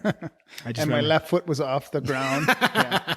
I just remember being there. So this is a huge deal. So we're going to buy a new trailer because it's going to sit there for a while. So we want to get a new one. So we found one down in where was it from? Because they brought it up. Oh, we looked at it here and it was. Anyways, if we ordered it right from the factory or from a dealer in Indiana, it was $30,000 cheaper. Holy shit! So we had it delivered to Great Falls. So it's going to be there this must have been in spring. I don't know. Mm-hmm. So you and I head down. We crossed the border. No, we stopped in Airdrie first. Oh, that. So I had been saving up. Nick's got a bag. Yeah. Nick's got a Ziploc bag full of cash. So I've been saving up for a PSP, a PlayStation Portable, right? Because always growing up, I always loved playing video games. That was always huge. And then this was the first kind of handheld console that was going to play real games. I was so excited for it when it came out. So I was just saving. And I had a gift card for Walmart and a bag full of cash. So we figured stop and buy. That'll be my road entertainment. But we're busy leaving, so we didn't go in at Slave, or maybe we didn't even have a Walmart in Slave at that time. There. So we stopped in Airdrie and we go to. We're walking up to the electronics aisle. We stop and there was doing a knife display and Ingo, picks up some knives. We go in there. You go pick out the, PSP. I got PSP 300, the movie, got a game for that and a season of Family Guy because it played movies and stuff too. Oh, right. So a bunch of shit, right? Plus your knives and all that. And then you got a phone call as we're walking up to the till at the electronics and it was this, a pretty girl working the thing and just very checked out. And she just, she's ringing in all the stuff and she's not really paying attention. Ingo's on the phone and, she scanned this is what I think happened is I think, scanned everything through and then, scanned the gift card and it must have just kept going through or whatever happened. So she, we got this PSP, bunch of games, couple seasons of Family Guy and a big knife set. She goes, $83, please. And I just kind of. Nick's little, he looks up at me and I go, Well, pay her, man. So I just, hand over, take out $80 of cash and you're still on the phone. So we're walking out and we're about to walk out the door and you're still on the phone at the time. You just put your hand down on my chest and just say, wait here. And then waited for someone to come through with just a big loaded up cart full of shit. And we walked right through the buzzers at the same time as them. Oh yeah. And then we get to the truck and woo, party time. Oh, that was awesome. Good life lesson. Yeah. Good life lesson. Take them when you can get them. Yeah. Oh, that was awesome. So then we get across the border and my phone at that time, cell phone, doesn't work, but Nick's got this one little Mickey Nokia Mouse, flip thing that you could like phone your parents or something, those 4 calls and it works. So we're trying to get a hold of this guy. He's a day late somehow. We get a hotel in Great Falls. We went to a bar because you could go to bars if you were 18 as long as you didn't drink. So you took me to our first bar down there. Yeah, that's right. Yeah. And then next day we get this trailer and get back to the border, and the lady's giving me like the gears and all this paperwork, and I'm just, oh my God. Yeah, it was a shit show. I'm not going to be able to fill this out. And then after a half hour of suffering, she goes, here, you do this. And then previous to that, we stop at that big truck stop. And even previous to that, we fill up in Great Falls at the card lock, use my Petropass card, blah, blah, blah. Next time we come through, we fill up again because we're coming home, and the guy runs out, hey, that card doesn't work here. How the hell did you even get it to work? I said, I don't know. It all worked. So he is very lucky that he caught us, but we paid our fuel bill. Then we go into this big C-store. There's beer and everything in there. So I get a 6-pack of Bud and a bunch of junk food or whatever probably. And we hear this this big cowboy, probably 6'3", walks in with chaps and all we could hear was his spurs. God, we laughed. Clink and clink. Yeah, it was like walking back in time there. So then we get to the border. We get through after all this baloney and I go, oh man, that's going to open a Budweiser and driving through Blairmore and Crow's Nest Pass. And then, we get to Blairmore and I go, I probably had 3 beer at this time. I go, holy shit, that's a check stop. And it's kind of backed up a little bit. So I didn't even tell Nick anything. He's like, I don't know, were you 13? Probably about that, yeah. 12, 07, whatever that was. Yeah, so 14, 13, 14. So he just jumps from the front seat over into the back, grabs a sleeping bag, grabs all my beers, all my empties, everything, puts them under the sleeping bag with his new PlayStation. Yeah, and I just sitting against the back. A bunch of cans are on my feet at the bottom of the sleeping bag. And we get to the lady and she goes, have you been drinking? No. And I'm sure she could smell it probably. Yeah. And she goes, can you take your glasses off, sir? And I take my glasses off. And she goes, you sure you're not drinking? No. Of course, no. Why are you drinking? Absolutely not. Okay. And then kid in the back might have it. We get in the back. And then kid in the back. Yeah, he's been hammering him. And she lets us go. And holy shit. Yeah, that was a pretty smart move. Yeah. Little Nick. Well trained. I wonder where I learned that. Yeah. Yeah. Oh man. Good times. And then we wheeled her back to, we stayed at Shuli's in Christina Lake, and then we made it to Penticton. Yeah. And that trailer's been there ever since. Yeah. Good trailer, hey? Good. Yeah. 13 years old. Mm-hmm. Mm-hmm. And kind of off topic slightly, but did we have the boat already at that time? I think that's same year. Same year, yeah. The Jeep, the trailer, and it was a big purchase here. Holy man. Didn't sleep all week. Yeah. Don't pay till May. Don't pay till May. Yeah. Oh boy. 0 down, 0 interest. Mm-hmm. Nope. Mm-hmm. Don't pay till May. Yeah. It was a big year. Mm-hmm. So back to the parenting stuff. Because I'm curious. I know you keep trying to pull me off it, but there's no book to parenting. There is none, but I don't know. Actually, there is. Well, there's a million books for parenting, but there's that when decent. You have a baby, the lady always reads that. They used to read that book. Oh, must be a video now. Must be. It's on YouTube. Check it out. But I'm just curious. Like I said, I think you guys did an amazing job. And right when you're a kid, you think you're hard done by, but like really, I love the. I wouldn't change anything for the world of how it all worked out. But I'm curious to you of looking back now because. You did the best you could with what you had at the time. Is there anything you regret? Is there anything that you would do differently? No, I mean, some of the things you talk about now that we didn't, or I didn't. Yeah, but you wouldn't know that, right? No, you don't know that stuff, that you're hurting somebody or feelings or whatever. But you're just doing the best you can and hoping for the best. I guess they're not hoping for the best. You're just rolling with it. Yeah, exactly. You don't know. And that's the thing, and I think that's good for people to understand is that no matter how good of a job you do, there's always going to be those things because that's how humans are designed. They look for those things, right? And that's how we grow, is to have those things to build off of. But if you have a perfect life, you're going to your brain will invent stuff to be traumatized over so that you can grow from it, right? Like that's kind of how we work. Yeah. Yeah. Yeah. There's no book to that. And no. Yeah. Yeah. Some of the things hey, I don't really regret anything because I didn't know any different. Exactly. Well, I guess I regret it maybe now a little bit, but you wouldn't I didn't know. Exactly. And that's the biggest thing. And that's, what I've been kind of working on my stuff is just been working so hard the last couple of years on, bettering myself and all that. And you look back a couple of years back and you're like embarrassed that who would, when I look back at like who I was in university and stuff, it's almost embarrassing, but I didn't know no better at that time. Right. And you have to just keep that in your mind of, and doing the best you can. Most fun formative years is those university. That 4 years was like, I can't even explain to you how much fun those 4 years were. Like just the freedom and I think that's what was so. I know that because that's how I was when I left the farm and came to Edmonton. Like, holy shit!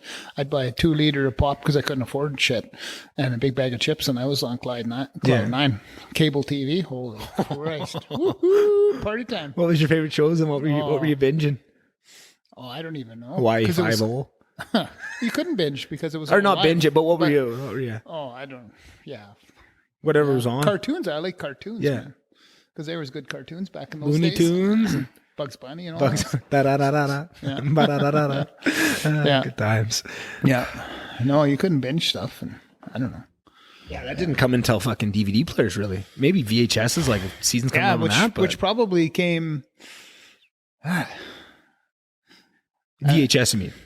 Well, they had beta and VHS, but nobody bought the beta. Because was for some reason a little more money or whatever. But yeah, you'd buy them.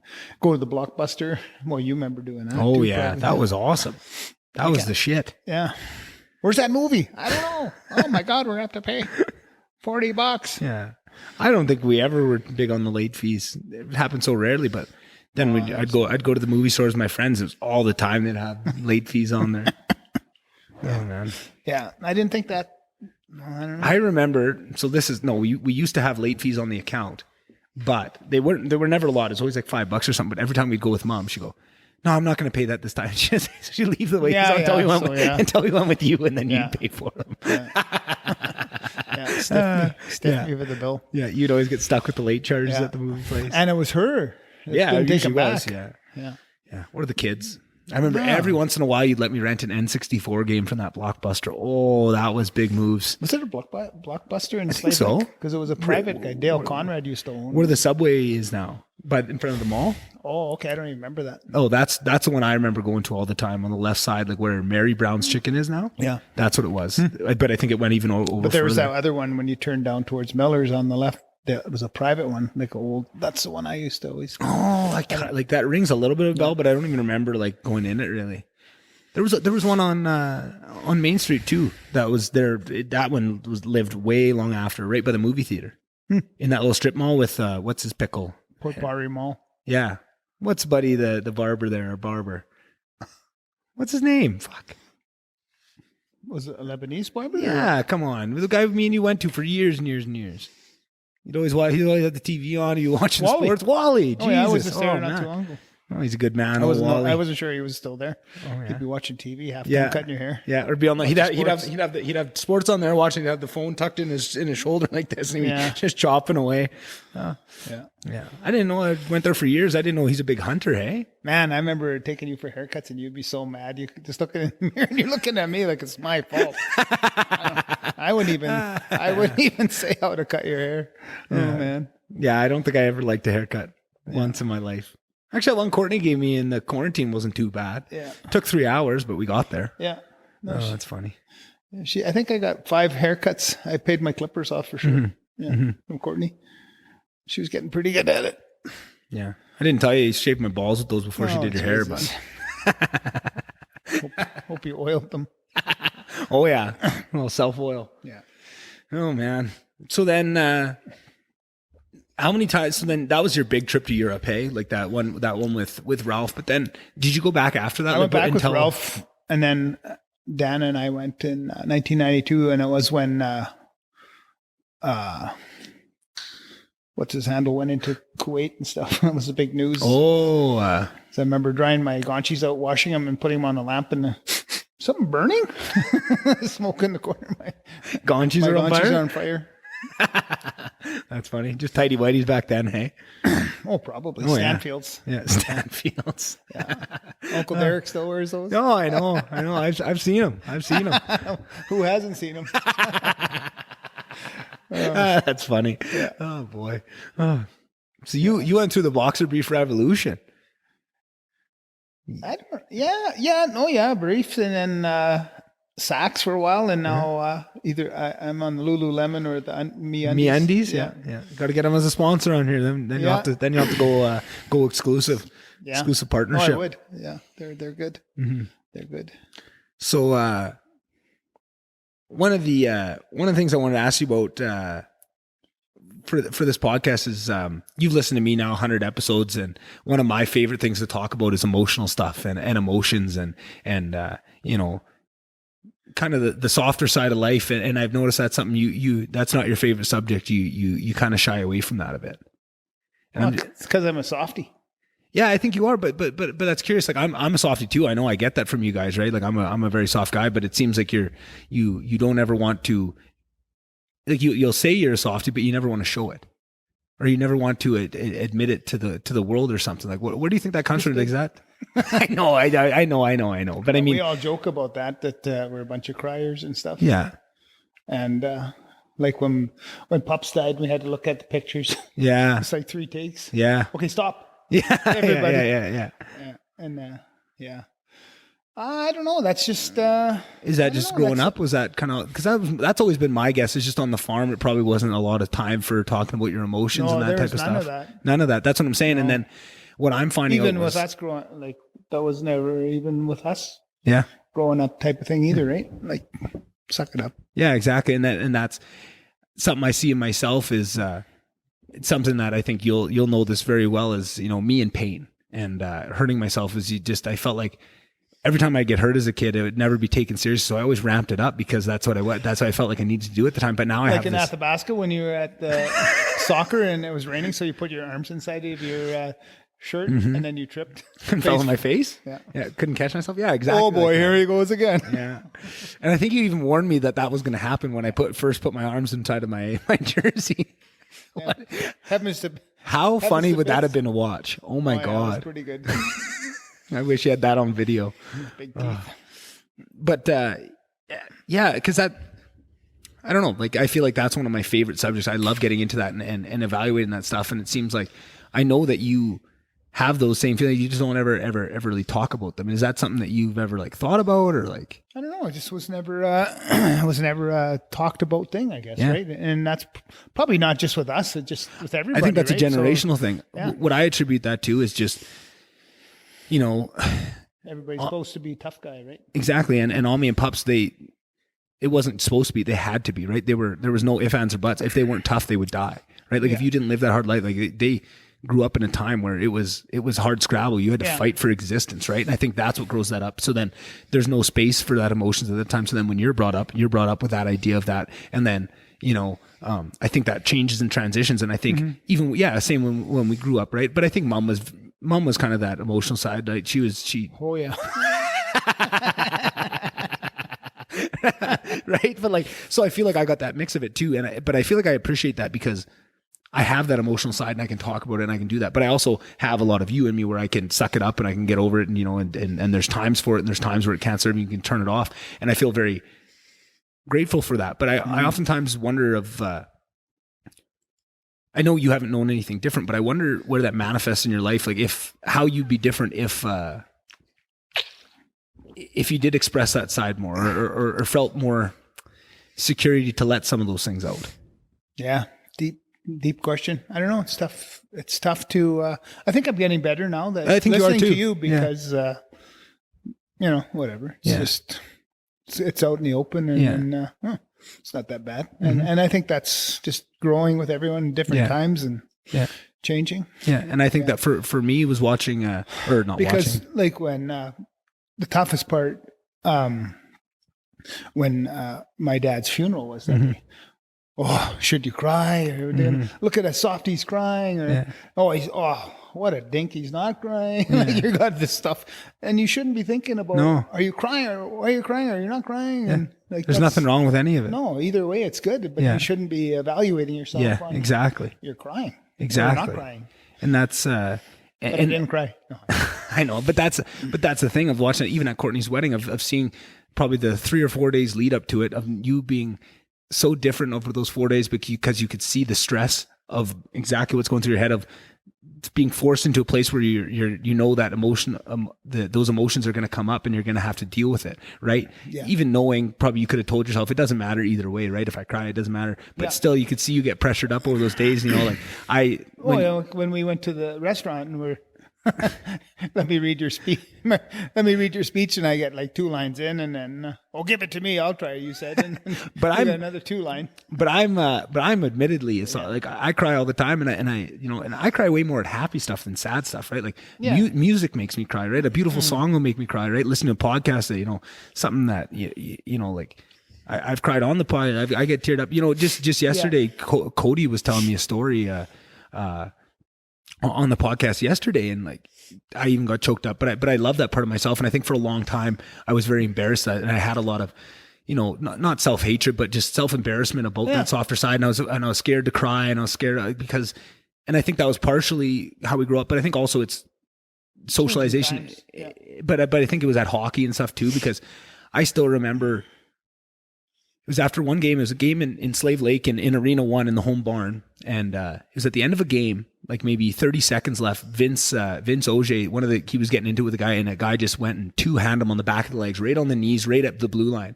And I just, my wires crossed, right? Yeah. And that's usually not me. I don't get but it's always if somebody does something to one of my friends, right? That's when I lose my shit. So I skated from that blue line, and he was right in front of the net, like right on the goal line, just right to the right of the net. And I hit this guy so hard, he was flying in the air until he hit the boards. I remember that. And he was hurt.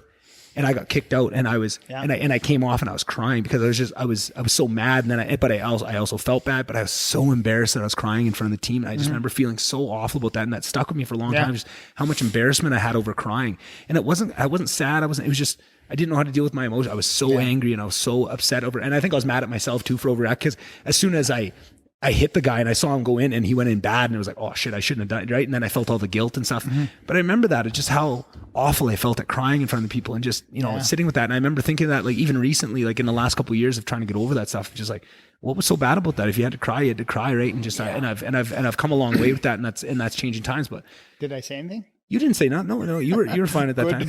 But but I just remember, I think maybe it was Graham Twin or something came on to you, like, hey, you're crying, like, you okay? Like what's wrong? Like, why are you crying? Kind of like surprised. And and that was the thing. I was so frustrated because I like, how do you explain that? Like, I'm just emotional, right? Like you just don't know what to say in that moment. But one of the big changing points for me was actually when I started listening to Joe Rogan and see something that was so manly and so just the epitome of someone you want to look up to. But him talking about, no, it's okay to be emotional. So I cry all the time, and that, I feel like that definitely gave me permission more to kind of give into that side. I think that's powerful. And I think that's changing everybody. I think that is. Right? Yeah, and I really think it is. And I get it from you, but it's from maybe exactly. It's trickled down, and so many of the things you're getting from me are trickled down from him or from Lex or from all these hundreds of podcasts I listen to. Points. Yeah, Breaking Points. Yeah, that's a really good one with Sauger and Crystal. That's awesome. It's only like 10 minutes, and if you double speed it, it's pretty quick. Yeah, and it keeps you really abreast, and even just following them on Instagram is a great. Just back to those guys and Cody Twin last night. Like, I'm so happy that I coached you guys, and those are my friends now. Yeah, I know. Hey, it's crazy to think about that, of all that. Like, I remember coming out of the arena working with Brett Morton.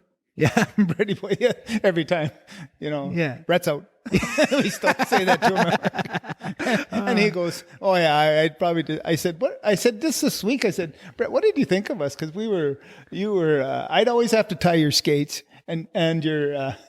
I don't know what you did with your laces, but my hands stunk like shit after I tied your skates. So every time you'd ask to have your skates sharpened, everybody be sniffing their hands. It was a code name that Brett needed his skates sharpened or tied. But all those guys, Alyssa that works for us and Tyron, you know, and we were just at the office today joking about gray ears. Yeah. And he knows that he's stuck with him for life. Yeah.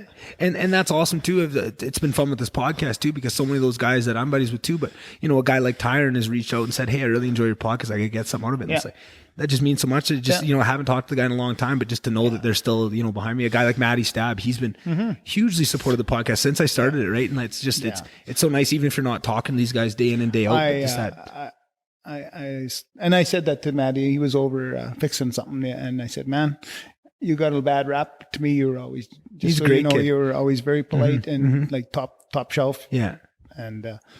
So I Matty, just want to tell you that. Matty was an interesting case too. And that was something that got me in trouble a lot too. Cause I say this all the time, of the biggest times I ever got in trouble in school was always when I thought one of my friends was getting a bum rap or wasn't getting treated fairly. And because Matty just had, for whatever reason, Matty did have that, a bit of a, you know, a name that people thought he's a bad kid, but I knew him so well, and I knew he was a really good guy and a really stand-up guy and had a lot of values too, that so many of the times when I thought that was, I would go to war with teachers because I thought he was getting a bad rap, right? Or, one time I had to go to, and Dana couldn't go to the parent-teacher interviews because she worked for the school division, right? So I always would go in. And who was that teacher you were having it out with? Mr. Manchak. Yeah. I said, "Listen, bud, this shit's got to end today." Yeah. And I'm not sticking up for Nick, but he will go to the wall with you and you are taking it out. You're making an example of him. Yeah. So you guys just get along. I've had the same talk with Nick. Like, just make it happen. And after that, it was good. Because he kept me, whatever point that was probably a couple months into the year that you grade 10 or 11, maybe. Yeah. Probably with that. No, I'm trying to think of what part of the school I was in. I think it might have been even grade 9. Maybe but he'd kept me in for probably 2 months straight.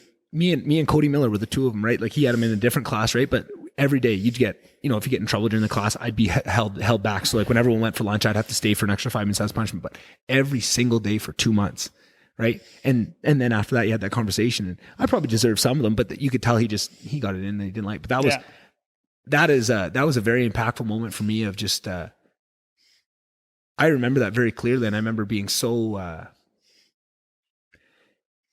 I don't know if proud is the word, but just that felt so good that you came in defending me, because I just felt like always you guys were very much, if I got in trouble, you just, well, what were you doing? You know, we would take the side of the teacher for sure all the time, because that's how it was. And I deserved it 90% and I know of the time. How I was in school. Like it was always, good kid, but he talks too much. Yeah. He's a class clown. Yeah, that was exactly every time we did a parent-teacher interview. Yeah. But that one was a little bit different, right? And that was, and I think that was what I was picking up on, was because I was picking up that he wasn't being fair. So then I went back at him, because if you're not going to give me a fair shake, I'm not going to respect you, right? And then we really got butting heads, and then it was war. It was war, right? And you had to step in there and get in between us, right? But like, I don't regret any of that. I stand by that to this day. Like and with a lot of the guys, right? Like even, I don't know if I should say his name because he doesn't teach anymore, but I had him as homeroom, and I did not respect this guy. I still don't to this day. And I don't say that about a lot of teachers, but even in grade 12, I saw him. He was working for the school division doing IT or something at this point. He wasn't working, but he came walking down the hall, and he just goes, "Nick," and his last name, said that to him, just like passed, like it just. When I went to war with people, it didn't, but it's so rare. Like it makes me sound like I'm this, but that was so rare to me. But if I'm nice to everybody, like I'm overly polite to everybody, but that's why if you cross me and I'll give you shots, but like at the end of the day, I put a line down the sand. I don't usually cross it. And that's, but I'm very proud of that. Like that's something that I feel like that's one of my, I feel like that's one of my strongest traits. And that's what, has brought me to this place. But I feel like sometimes that does hold me back, because I think in the business world, that trait can help you, but only at certain times. But there's certain situations where that trait doesn't help you, where you just need to kind of shut up and kind of fall in line a little bit. And I feel like that's what I really struggle with the most of, being in the adult world with people of, sometimes you can't just go to war with people, even if they deserve it. You kind of got to turn the other cheek a little bit. Especially corporations. Oh, for sure. That's the name of the game. Today, it's just...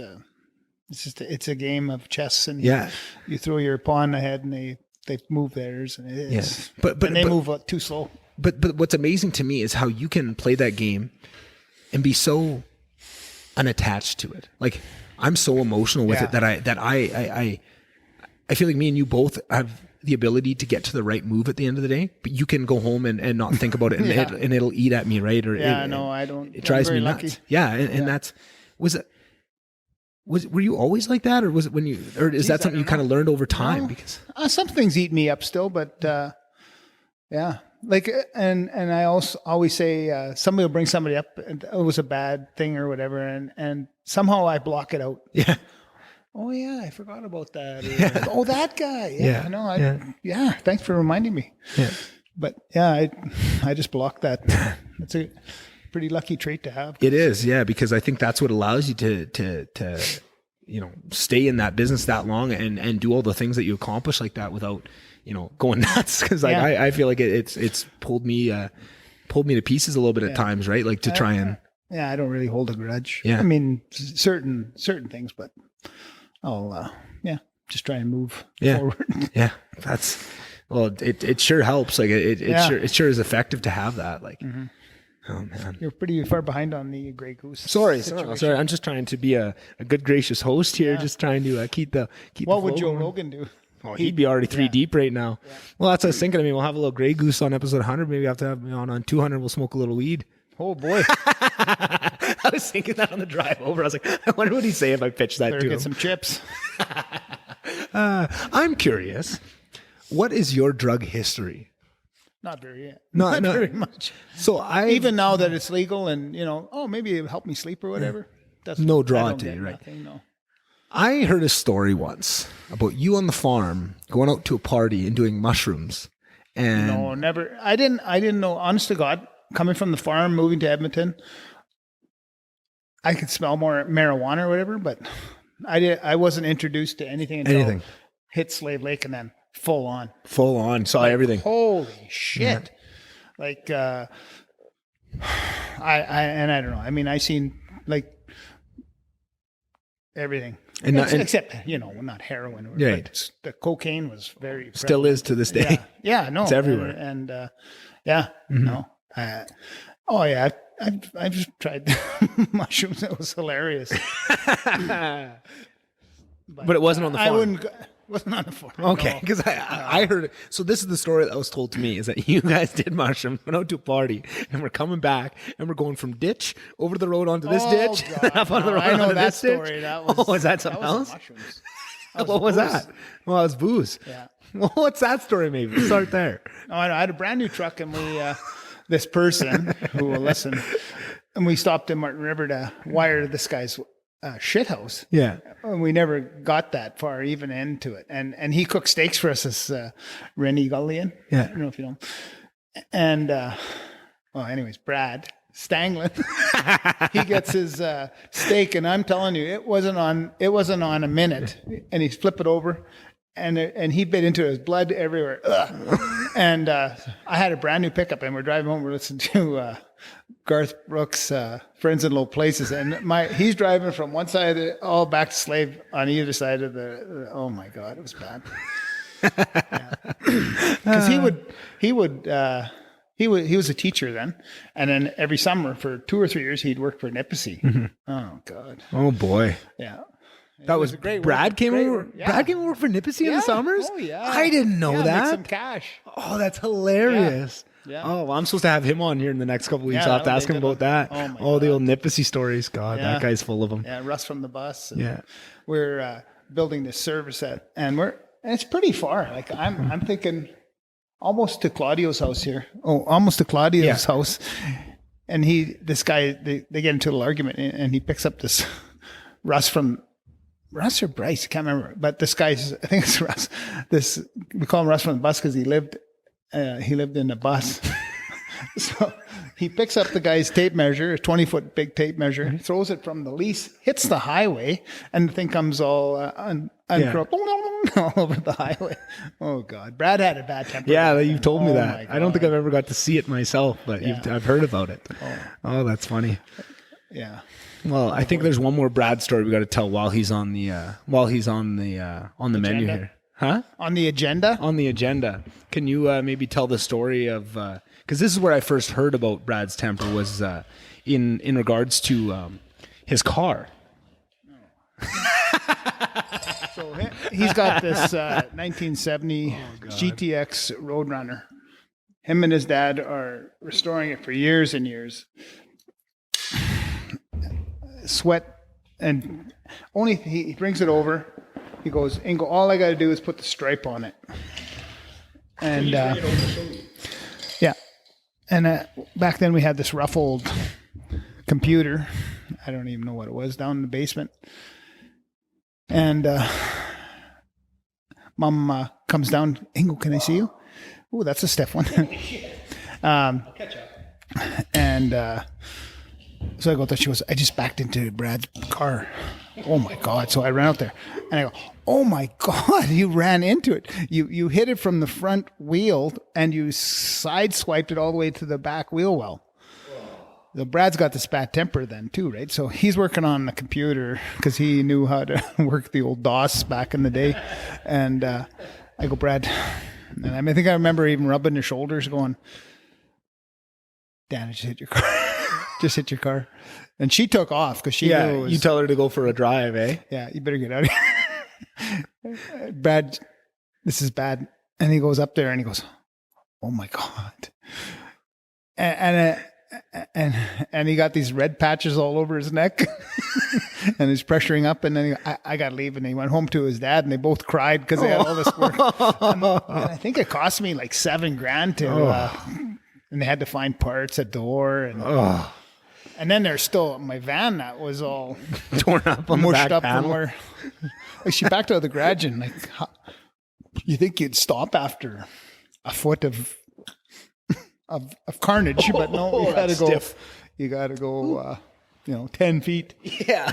All the way down. Bad scene. So that's my favorite Brad Stanglin story. Oh, it's funny now. Yeah, funny now. How about Mom in the paint in the back of the van? Oh yeah, the same van. Same van. She's painting the basement, and after 7 shades going back and forth, she hits the brake, and the top comes off the gallon of paint, and it spills. And she phones me, and she goes, "Oh my God, you won't believe what happened. What do I do?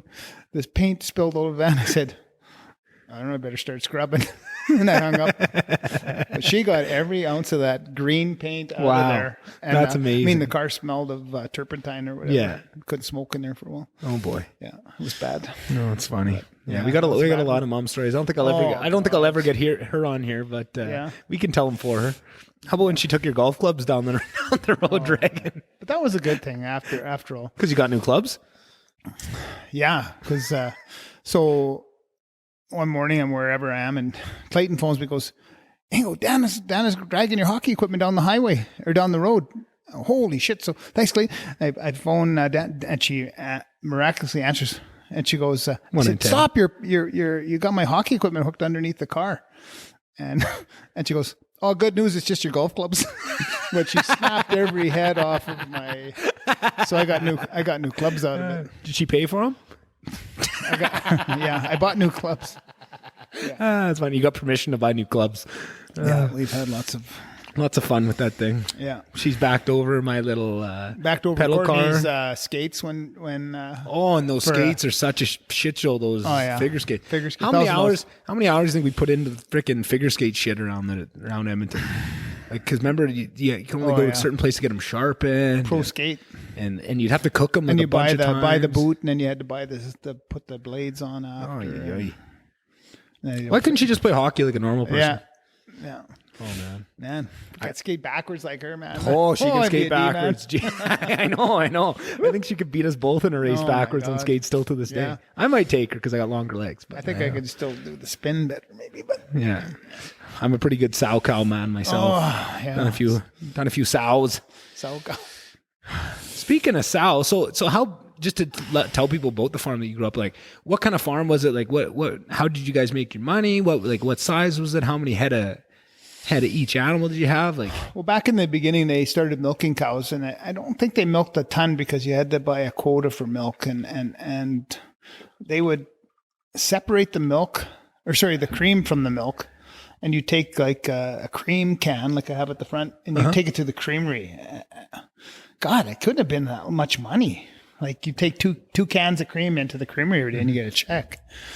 And And then my fond memory of the creamery, they come home with a big thing of ice cream, like a foot and a half tall, and like a cylinder, like the tubs that they have. Exactly like that. Yeah.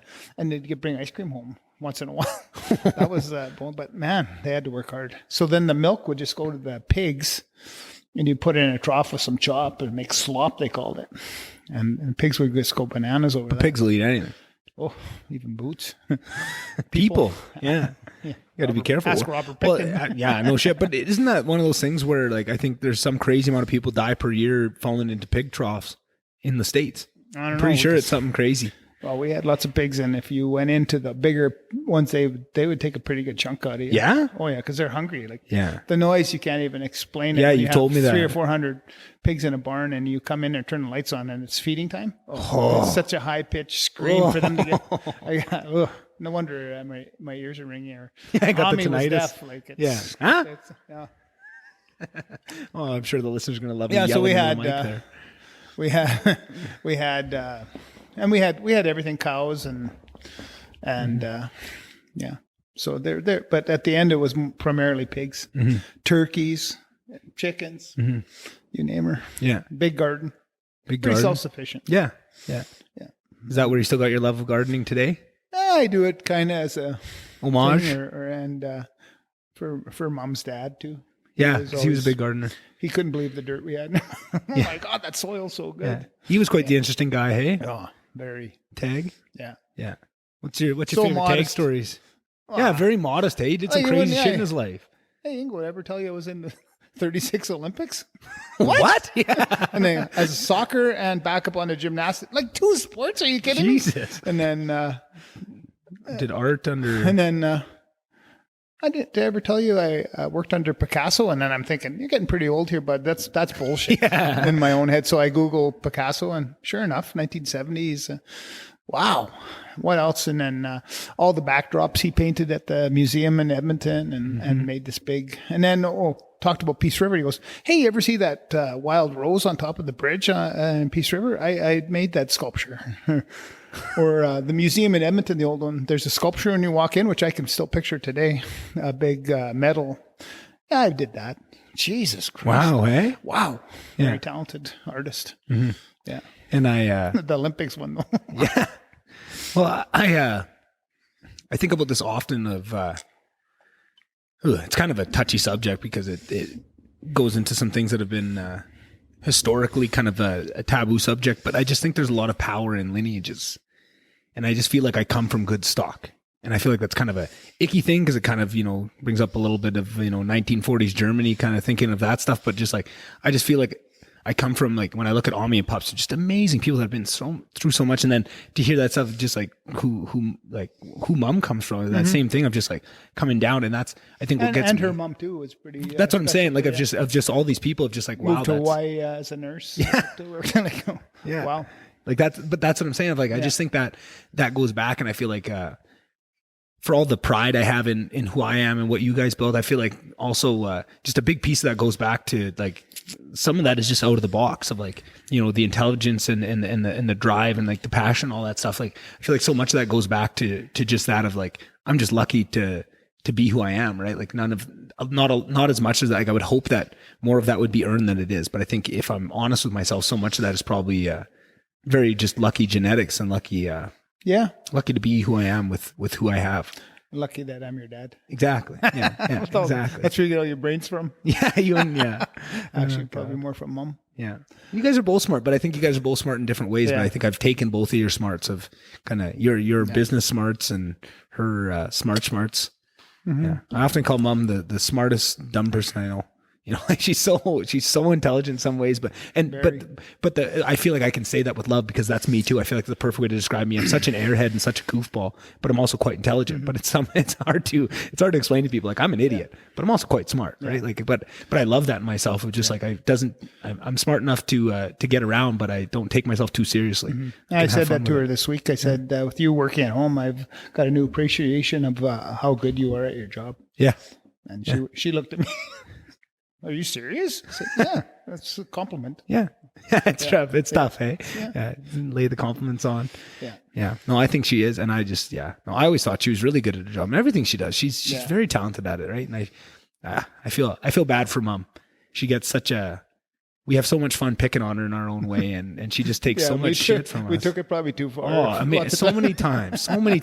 Like even that was something with Alyssa, just talking about. That's probably one of the things I do if there's a regret. It's being too mean. Being too mean to Mom, hey, yeah, in a good way, but not even. No, it was just. Yeah. It's in a good way until it's not, until it goes too far, and we never knew where that line. We'd always go too far, right? Like like the we get that from the Zalmers. Oh yeah, just they're like the rig crew that wants to break it. Yeah, exactly. You got a deadliest catch. Boat crew, and they'll try and break the greenhorn. Mm-hmm. Yeah. But she takes it so well too, and I think that's also good to learn of how to, when you can take it that well and know to, be the butt of a joke too, and roll with it, and throw your barbs back when you can. Like I think those are great lessons to learn. Yeah. But I think a few times she said, "Hey, you got to lay off." Yeah, I know. Because Nick's starting to take it further. I know, and I'm the worst. But it's so funny. That's the thing, because that was always, like I live my life by the funniest things, right? Like I owe whatever, like it's not always the right thing to say, but whatever the funniest thing to say is, that's usually what I am. And I love to live my life in ways where I can be that way. But at work, you can't just say the funniest thing all the time, right? And having said that, we have a lot of laughs at work. We shouldn't say that, we do, but but I want to say the funniest thing all the time. That's how I live my life. Like we got to say this is a funny story because we make fun of the guys in Lacrete because they say eight for eight. So one day we're having this meeting and the guy that we had working for us brings up the price and he goes, and the price of diesel is 88.8. Oh my and all God. of a sudden there's 4 or 5 of us on this video thing and the videos start going off because everyone's laughing so hard at it. So then I hop on and I thought I was gonna get you guys all and bring it back up, do a callback to that, and I said, the price has dropped to 8. And I was trying to get you guys, but I lost. I started laughing in the middle of my own fucking little speech that I'm saying. Oh man, I'm sure people won't get just how funny it is. But man, that was just the amount of times we've made 8 jokes, and then for him to say 88.8. We got other people saying 8. Oh boy. What was my hockey number growing up? 8. Oh man. Drew Discover 7. Yeah. Ingo 9. 789. Mm-hmm. Had a full lineup. Yeah. Full lineup. Oh man. And that was most fun for me is playing hockey with you when you come out to Old Timers over there. Yeah. That was lots of fun. Yeah. That's what I was thinking actually. That was one of the ideas I had actually. I haven't run this by you yet, but once I move to Edmonton, I get some of these things ongoing. I'm always looking at, what's the next thing and the next thing, because a big part of this is going to be hiring a videographer that can help, shoot the episodes and shoot any other content I want to do. And I was thinking, once I get that on board, I would love to start a rec team in Edmonton with a bunch of our old buddies and stuff, and just get a filmographer to come and just get the dressing room banter in between, just do the highlights and just show the goals and stuff of it, and just follow a rec season of just kind of an all access rec season with a bunch of our funniest, but like, can you imagine Lance Philgate on that, and like Travis, and I want Lance on this podcast so bad. Have you asked him? I've asked him a couple times. He's just shy. Come on, Lance. Right? Like, that's what I'm saying. Let's do a Lance Philgate call out here. Yeah. You big chicken. Oh man, and that's the thing. He's just so fucking funny. I want it to be documented. Like great guy. But like, he's so fucking funny. I just want it documented. But it's unexplainable. You can't like. We're getting something signed at the notary and him and Brianne were at getting their marriage license or whatever, and he turns around and he goes, Is it easy to get out of these marriages things? Said, not as easy what you're doing right now, bud. Oh god. Oh, he's funny. Oh yeah. Oh, great guy. But that's the thing with so many people I want on the podcast. It's just because I just find them so amazing, right? Like Chase, he is the funniest, smart too. Like he always pretends he's a big dumb, but he's an intelligent kid too. But just the fucking things that come out of that kid's mouth sometimes, there's nobody funnier for my money. Like he's just hilarious. I want him to come on so bad, but he's just shy. One of these days I'll get those guys. Yeah, I'll get him. Oh yeah. Well, Lance will be a no-brainer. Oh yeah. And that's the thing. Same with Chase. For sure. I know both those guys will. It's just, I just got to get the right moment. I told Lance, I said, I'm going to bring all this stuff over to your house. I'll put it in your garage. We'll get some beers. We'll, whatever we got to do, we'll have a good time. And I think what I got to do for guys like Lance and maybe even Chase too, is just maybe get a couple guys on there so it's not just them. And then it takes the pressure off. So I figure maybe next time I'm in Slave, I'll get Lance and Trav on or something and tell some old stories. Because there was a point of time where me, Lance, and Travis were together every weekend for probably like 4 months straight. And it was probably like 4 weekends we'd be at Travis's, 4 weekends we'd go over to Lance's, 4 weekends we'd come over to my place, right? Like it was... you lived at Miller's for a while. Yeah, that was pretty much all growing up. I lived there. Yeah, second mother. Well, they had better candy. Yeah, they had better candy for sure. Yeah. Still do. Funny. Still do. Yeah. Oh man, that was so funny when Clinton was getting married there. We go out and we do the whole day. Just an amazing day. Like I can't speak to him how much that day was. And one of the biggest parts was Cody, like reuniting with Cody. Like for those of you who don't know, my best buddy Clinton, his little brother Cody, like growing up with him. Me and him were, thick as thieves and very close, but we just hadn't talked in a while. And that day doing, all the photos and stuff, just me and him were having a ball. Like just making those photographers laugh and stuff. And then me and Cody since then have been, chatting a bit too. And he'd be a good guy on here too. I think he would. And you know what? Stephen Lovelace's wedding, his pictures of him in a tuxedo, that guy is James Bond. I think he is, I feel like of all the people you could have, if you could have went back probably more than 10 years, but whatever, and give him a little handheld camcorder and just said, and a YouTube channel and just say, film all the crazy, like building knives and, building little go-karts and dumb shit and just give him that. I think he would have been a star, right? Yeah. Like he just has so much personality and so much all that. Like, he still can. Obviously the world's his oyster, but I think a lot of that kid. And and what I was going to say is, just lately with all the stuff I've been going through, I've been amazed at the wiseness of Cody. He actually, we, chatted about, going through breakups and stuff and just the wise advice he had. Like I couldn't believe, I was like, who is this guy I'm talking to here? Like he had some really, really poignant stuff to say. And like, I was just very, very impressed with him, like it just like, you don't expect that out of some people. And then when it just kind of knocks the breath out of you when you hear him come from that. I just very impressed with that kid. Yeah. Very impressed. Yeah. He'd be fun to get on here. He listens. He always sends me snaps of running the Eben equipment there, listening to the podcast and that. Yeah. Oh, he's good shit, that little guy. Yeah. Oh, love him. Yeah. What else can I ask you about? Oh, this is something I want to ask you about, and this is kind of one of the heavier things. But oh god, I know you don't like this stuff. But one of the toughest things for me growing up was when I was probably about 10 or 11. So that would make Courtney maybe 13. Might have even been earlier than this. Courtney started going through some girl trouble of like everything that happens with girls. With girls. Girls are mean, right? Mm-hmm. And it's you can't blame them because everyone's at that time, and it's such a hard time to be a girl at that age. It's so hard to even earlier. Might have even been earlier. Grade 5. Right? That's yeah, like 11, 12. So, but I remember how hard that was for me because I loved Courtney so much and looked up to her, and to see her hurting, and because that she's such a good person, right? Like it just broke me to see, like, how could anybody be mean to her, right? She's just harmless. But I really struggled with that. And even looking back on it, like, I still have a lot of baggage from that. But I can't imagine being a father and going through that. How was that for you? Well, I actually just told this because I was talking with Brent Lawrence because Merrick's at 12, 13 years old. Oh, that's a tough age, yeah. Oh, man, it's already. So he goes, oh, you don't know, buddy. I said, and you want to say, hey, and I think I said this, Courtney said, I'll go talk to so-and-so. Yeah. Because this is bullshit. We'll handle it right now. Oh no, you don't understand. Yeah. Because you can't. You're right. I don't understand. Yeah. And that's a tough thing because you can't do anything. If I would have intervened and said, "Hey, your daughter's being very mean to Courtney, and she doesn't have a mean bone in her," like, maybe it would have helped. And maybe it would have made it way worse. Yeah. I don't know. Well, I know. Mom did do that at one point. Called one of the parents of the people because I went down to the gym on remember that old shitty phone we used to have down in the gym that was connected to the other phone so I could listen in, and I listened into it to see because I was so invested. God, nosy. Nosy, yeah, exactly. But it was the thing, I was so worked up because I was so, that was you have a story I got to bring up after, but go ahead. That, like, that's my idol. That's Courtney. That was, my everything at that point. To see her going through that, I was just so nosy and just wanted to help. Oh, it broke my heart, but I just, yeah, that was tough times. That was hard, but there's nothing. She didn't want you to intervene. She didn't want to, and we didn't. And I don't think. Didn't. Well, Mom might. Yeah. But that's the thing. Like, there's nothing you can really do about it. It's something you just have to go through. But like, I struggled with that, and that's just. I think that's part of being a parent. There's going to be those times where there's nothing you can do. Yeah, or you want to help and you want to make the path easy, but they just think it's going to be worse, or don't want. And this is almost unfortunate to say, but I feel like that's almost something that girls have to go through, because that's kind of in the women's world. That's how you fight, right? Like the equivalent would be letting your 12-year-old son get in a couple fights, right? Like, because that's how you learn. That's how boys settle disputes. Maybe not like fist fights, but just getting into it with guys.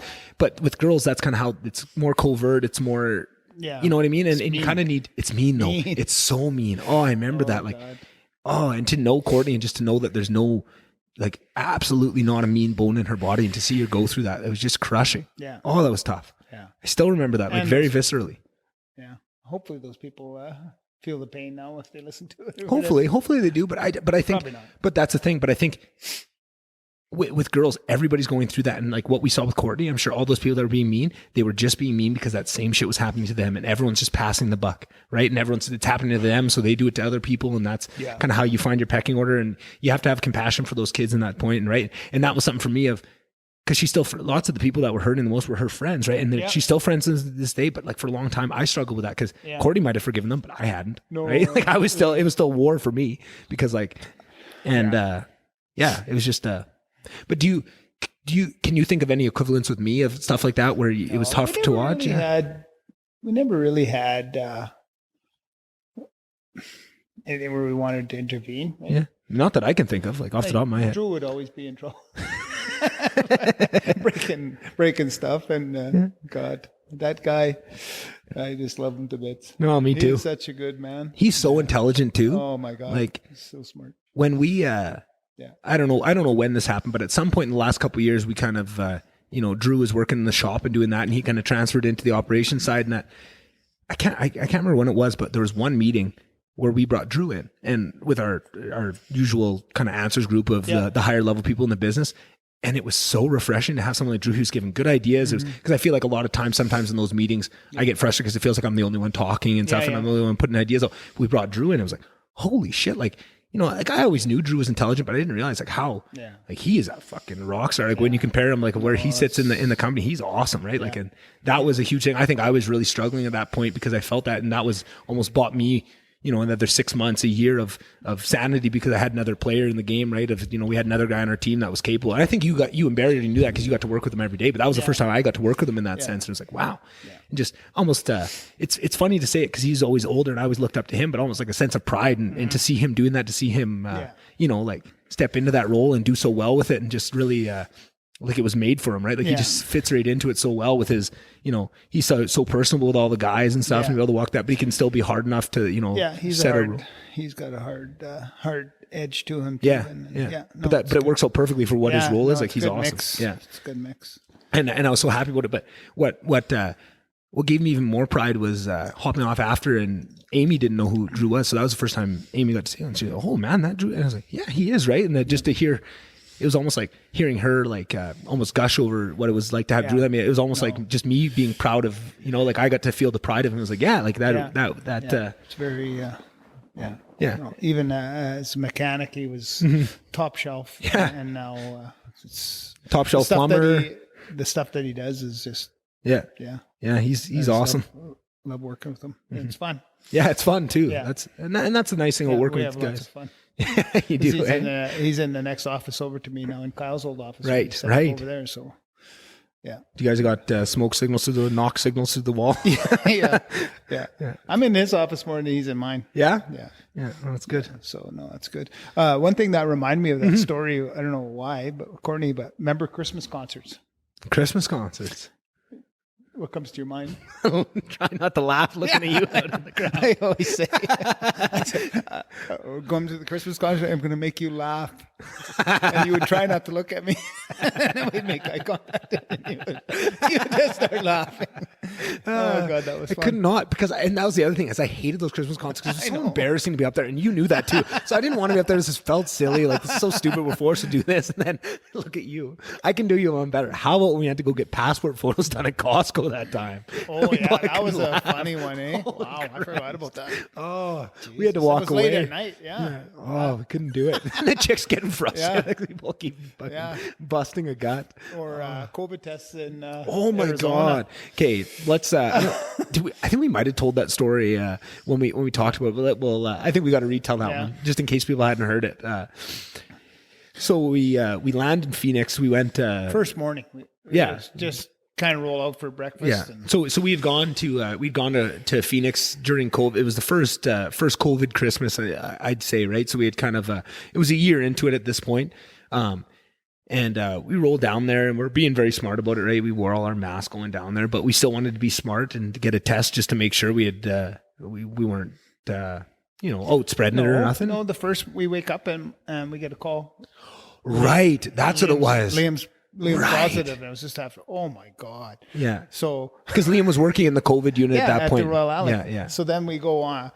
So then we bring up 3 laptops. Yeah. So yeah, we're looking at Chase, Ingo, and Looking we for go to testing places. This place over by in Mesa. So I got us booked in. It was the 3 of us. It's I can still tell you 10 in the morning, and it's like Magnolia Bloom testing order because I still get emails from.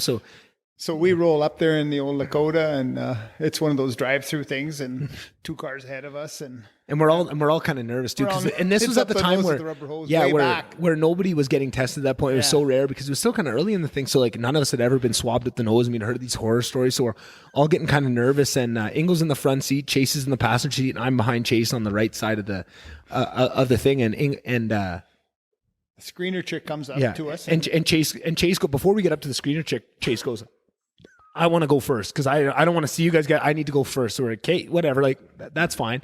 So the first chick comes up and she goes, okay, 3 of you, whatever. So she puts 1 swab underneath the driver's side windshield wiper and puts 2 under the other side, and we pull up to the tester.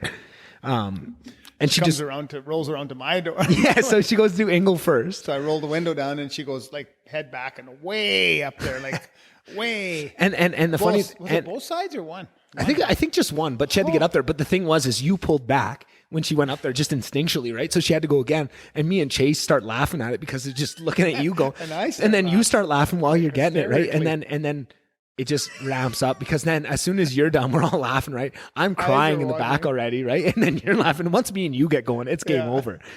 So Chase, you were just dying laughing at Chase getting it. And we're crying laughing. And these people are probably looking at us like, what are these crazy people doing? And he gets it. Goes back to me. I'm laughing so hard that she's struggling to put it on my nose because I'm laughing while she's trying to do it.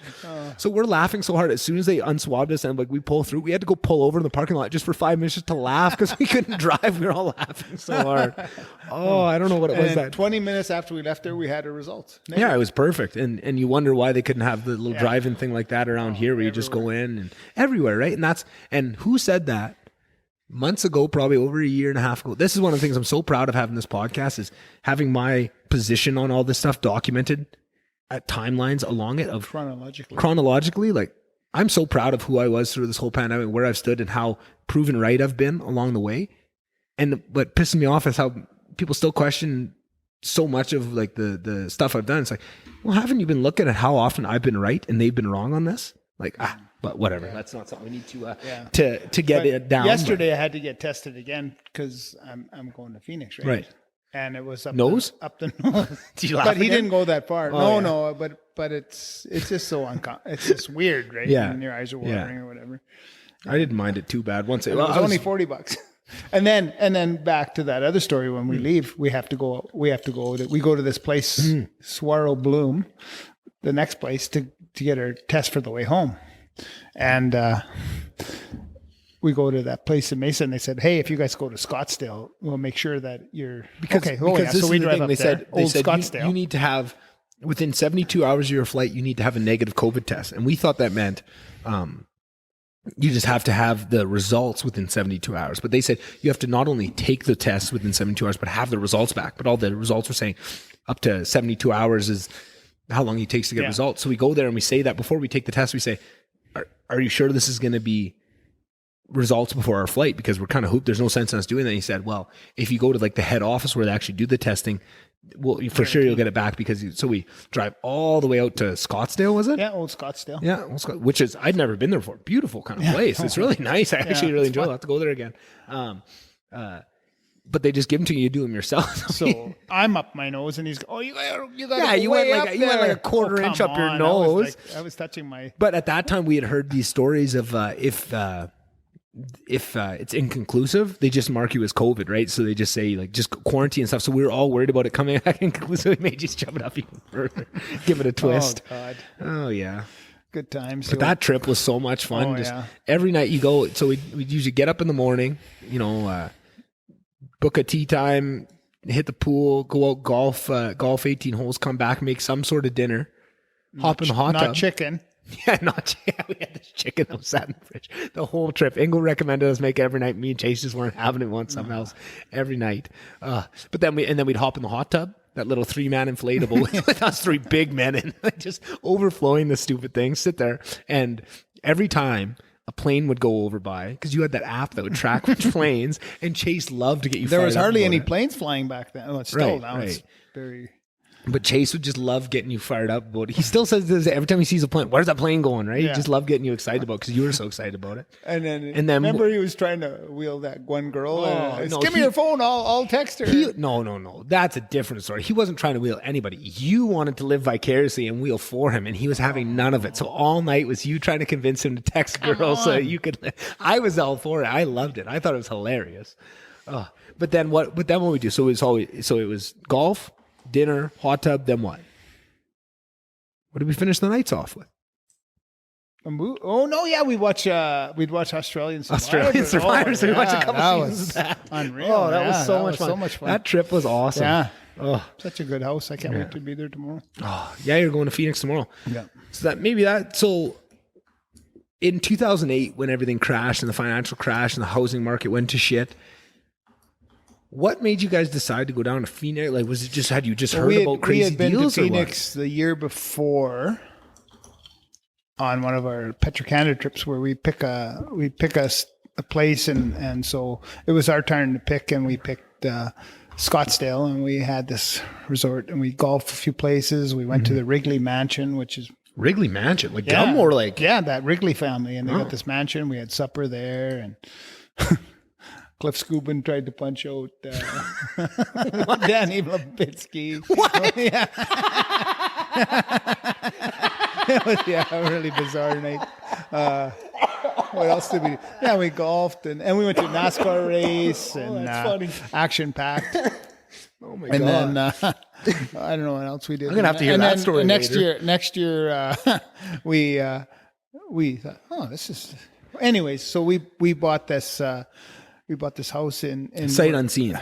Yeah, off the internet, $95,000 with Hancock's in Maricopa, and it's got a two car house, 5 bedrooms, garage. Swimming pool, 2-car garage, two-car house, and so Jason and I come out here. And we're driving around. We rent this Camaro. And this red Camaro, when the red Camaros first come out, and we're driving around. We can't find this place, man. And I had kind of in my own mind checked, we're not going to find this place at night. And he goes, I looked on Google Maps. There's a traffic circle. So finally we find it. And I know where the key is. We get in there and go, oh my God, this place is so dirty. What kind of dirty? I don't know, the stairs to upstairs. Do you still remember that house? Not much. But anyways, it had a runner on there, like a cover that was, it had a bar on each step. And when I pulled that thing off, dirt was hitting me in the face. Oh. There was boogers on the walls. Ugh. It was, so we go, whew, this place is dirty. So we are staying at the casino. We go back to the casino and we have great night at the casino. We're playing 21 and the dealers just helping us, and we have a good time. And next morning we go to the Chevron there at by the casino there. Buy a big coffee, and we go. So he's on the phone. I said, "You get a house cleaner. I'll get the window guy. I need to get the roof fixed." And we got people coming in because I already bought furniture. So you had to get it cleaned up for it. So we had 2 days, maybe a day, and the guys are coming with all the furniture. So we get it all fixed, and Dan is calling. Yeah. And I told her we were podcast. I know. But that wouldn't be here. Where are you guys? And then we should have answered and put it on speakerphone and talked to her. Yeah. And anyways, everything goes, and we're cleaning like crazy, like on our knees. I had no hair left on my legs because we're on the carpet scrubbing the walls. That's probably because you went golfing or going in the bush finding golf balls. And then the funny part is in the backyard it had sprinklers, and we'd went to Ace, and it was a long drive from out there. Mm-hmm. We need this piece and whatever. Okay, Hancock, hit the water. And we hit the water, and poof, another bunch of dirt would fly out. And my God. So we got everything going. And anyways, it was a great little starter. Yeah, it was. Yeah. And then we, I think we had it for 2 years, and we sold it. And then we kind of knew we wanted to be at the beginning of town on the golf course, and had a new set. Yeah. And that was when things still hadn't recovered that much. Because if you got it around 2008, around 2010, things didn't really recover there until, well, actually just in the last couple of years, it seems like it's really turned the corner. The town has really gone crazy. Yeah. I think we're even going to see, like the traffic's going to be baloney. You think? Oh, like when you go down there tomorrow, you're saying? Really? It's just crazy. Guys are driving on the wrong. It's passing on the shoulder. It's just become bigger than bananas. It's built for. Mm-hmm. Yeah. Grand Prairie-esque. Yeah, pretty much, right? Yeah. It's outgrown its infrastructure. So anyway, now we got this, it's it's nothing special, but it's good. It's perfect. It's a great house. It's awesome. Yeah. That's your favorite place, eh? Oh, I love it there. Yeah. I can run in the morning. I get up, I run, then we tinker around or whatever, do some jobs, then we sit in the pool, then I go golf, and then Australian Survivor. Yeah, Australia. Yeah, we watch that. There's probably a new season, actually. How much better is Australian Survivor than regular? 10 times. 10 times, eh? Yeah, easy. Easy. And what you watch, you have to watch the next season. Yeah. Lockie, it's addicting. Lockie. Yeah. It's funny. I follow all those guys on Instagram, actually. Well, okay. So you remember, oh, shit. Now my brain's going to leave me you didn't watch that season, but you would have seen All-Stars. Oh, we watched them all. You watched them all? Yeah. Remember Lee from the first season? The ex-cricketer. He had that girl on that season with him. I don't think he was tattooed up. He was taller, real decent. Yeah, big guy, real nice big guy. Real nice guy. He was in the top 3. Sure. Yeah. So he was always my favorite. I loved him. Right, like guy, he was a real good dude. So I always follow him on Instagram. And actually, was supposed to get him on the podcast, but then he was busy with stuff, and I'm actually supposed to reach out to him again. I really remember. I had another guy. So yesterday, I see this video of this guy. You can't really tell what it is, but he's in his front yard, right? White picket fence in front, and he's just kind of doing something. You can't really tell what it is. And these 2 young kids come walking by, and they just grab something from it. Turns out it's a laptop, and they start booking. And you see this guy, I didn't know who it was at the time. You just see him hop the fence, and like the way he hops the fence, you can tell athlete, right? Like, oh, and he is booking after them, right? And I saw nothing of it. It was just shared on one of those like meme pages on Instagram, right? And then later I see it shared by Lee, and apparently it was him. He was selling a laptop on Facebook Marketplace, and these are the kids they're supposed to, and they ripped him off, but they didn't realize who they're stealing it from, right? Yeah. So he took off and chased him down and got it back, but he blew out his hammy wall, and he just posted a picture today, just bruised all the way around his whole leg. It's Did you disgusting. Call him back to see if he's... Well, I sent him a message. I just said like, oh, I can't believe that. I was laughing at this earlier. I didn't realize that was you. I just thinking like, holy shit, that was an athletic hop over the fence type thing. That buzzing sound that was on the whole time is gone now. Something changed. Oh, beautiful. I mean, hey, I'm not mad at it. That's nice, crisp audio for the last how long? But and I sent him a message. I didn't realize he'd blown his hammy out at this time. He said, "Oh yeah, no, thanks, mate," or whatever. So I'll have to reach out to him. This is a perfect time. Hop on Zoom if he's going to be down with that blown hammy. Yeah, for sure. Get him back on the pod. But yeah, no, that was great show. Great show. Like it's so much better. Like and like the people that you could die there. Oh yeah. Australia is such a great place, eh? Like that trip, it. Man. Wow. Yeah, that was a fun trip too, hey? Yeah. So you'd never been to Australia. That was one of the only places you'd never been because you're pretty well traveled. No, not Asia yet. We're also still on your list. Yeah, Asia. You want to go? Where in Asia? Anywhere specific? No, I got to see. I want to see the Great Wall. I want to see. I'd like to go to the Philippines. I'd like to go. Use all your Filipino, all your language. Yeah, you're semi-fluent. Yeah. Hey. Baba Airo. Yeah, Hey, I forgot about Baba that. Airo. That's you. Yeah. Playboy.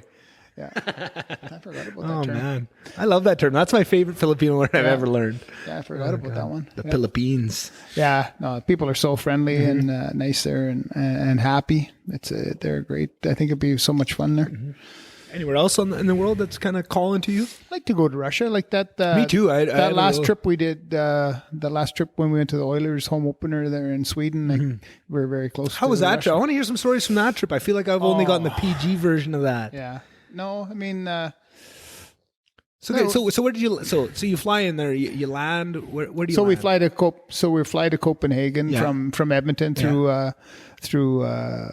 It was Iceland Air, Reykjavik, and then we get to Copenhagen and check that out. And then we took a bus, and the bus driver was... Is this with the whole crew yet? It's a bus tour. So we're the only single guys, us 4 guys that come from Peterbilt and Steve and Connie and Doyle.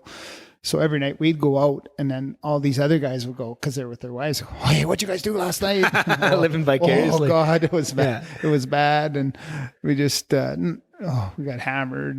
And Copenhagen, it was kind of laid back, and there wasn't much going on. But we get and the first night it's this room, and it's Europe, man. It's the bed is like as big as a stable. Yeah.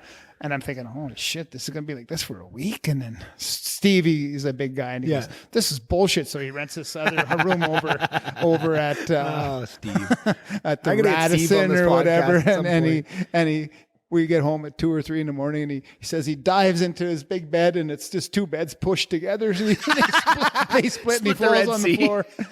And he's a big dude too. And then next morning he's having a shower, because I'm thinking we have to leave it. It was early in the morning, so we had to be down, and I think, Steve's going to blow a shift or whatever, right? He says, and he rolls up for breakfast or whatever, and I don't know where we drove to, whatever, and he says, holy shit, I'm just toweling off there, and there's a chick, people looking into my hotel room all over the place. It's Europe. Oh God. And then I don't know where we ended up next, but if it was in Gothenburg or whatever, and we run into, so we go to supper, and this place after supper turns into a nightclub. So we run into this guy. I'm still friends with him on Facebook. Boston, Eric Boston, and he's a hockey player. And after the game, we met up, and he would say, "Hey, Steve, let's take some beers." Is that where Steve comes from? Oh my God, Steve! And hey, let's take some beers after the game. So we meet him, and he takes us to his old neighborhood, and it's like full on fun, right? Like we would never experience that. Yeah. And I give him my McDavid sweater, and he almost cried, right? Yeah. Goes, oh my God, this is so special. And oh man, that was a fun trip. Yeah. I bet. Yeah. The stuff we've seen. Yeah. I bet you there's some stories that you can't tell. Not really. No, not really. Kept it pretty pretty above board. It was a fun trip. And speaking of Steve, I think we got to give him a little shout out for the Grey Goose that we're drinking right now. Yeah, the special, that's right. The reserve special. That was a housewarming gift for a house. This and several other. Well, Steve is one of those guys. Very generous guy. How much fun would it be to get you and Steve on the podcast, get you two guys going? He's so witty. I know he is might too, be the wittiest. Yeah. Which is saying something coming from you. Yeah. Yeah. Yeah, and I think that's what he likes about. About being around you. Yeah. But you know where that all comes from. Yeah. Ami. She is the wittiest fucker I've ever met. Like that is just. And it's funny to not put that together. I didn't put that together until a long time older, because I always, when we go to the von Wackerbarth side family dinner with your sisters and their kids, and it's a war zone, right? Like you're loud, first of all, but also just vicious, and like everyone's going for the jugular of like if you show any weakness. I said earlier, the Zalmers. Yeah, exactly. They're like a rig crew, and exactly the driller, the Derek man, and the lead, the lead floor hand, and the next guy's he's either going to make it or break it. Yeah. But I think that all comes from, I always thought that, but I always thought it was kind of led by the Zalmers, but that all goes back to Ami. That's where all that shit comes from. That's where all that starts. Like, but I never put that together until I was much older. Yeah. Yeah. Ami could drink anybody under the table too. Hell yeah. I remember when we were moving her and Pups into that apartment for the first time, and the whole crew was there, right? Yeah. And we're all moving in, and I don't know why. I think everyone kind of had to drive, or nobody really wanted to drink with her. And I was maybe like 19, 20 maybe when they moved into that house, or into that apartment. That was probably 7 years ago. Hey, I think it's earlier now. Earlier than that? Well, maybe I was like 17, 18, but nobody wanted to drink with me. So I said, well, I'll put my hand up, right? Like I was the youngest guy there by a good chunk. And me and her just kept doing shots of vodka. Holy crap. Oh, I was hammered when we left there. Yeah. It's just me and Ami drinking. Yeah. Oh my God. Oh, good times. Yeah. Good times. I don't know if I want to take this down that path, but that was one of the things I want to ask you about, is just, I have this theory, about, and I think it's hearing you talk about how you are with your parents is a little bit different, but I just imagine it, I feel like you only really become an adult when either one of two things happens. When you lose your parents or you have your own kids. And I might be wrong. This is just a theory I have. But I feel like you almost, until one of those two things happen, you almost kind of live in this eternal childhood, or at least I do.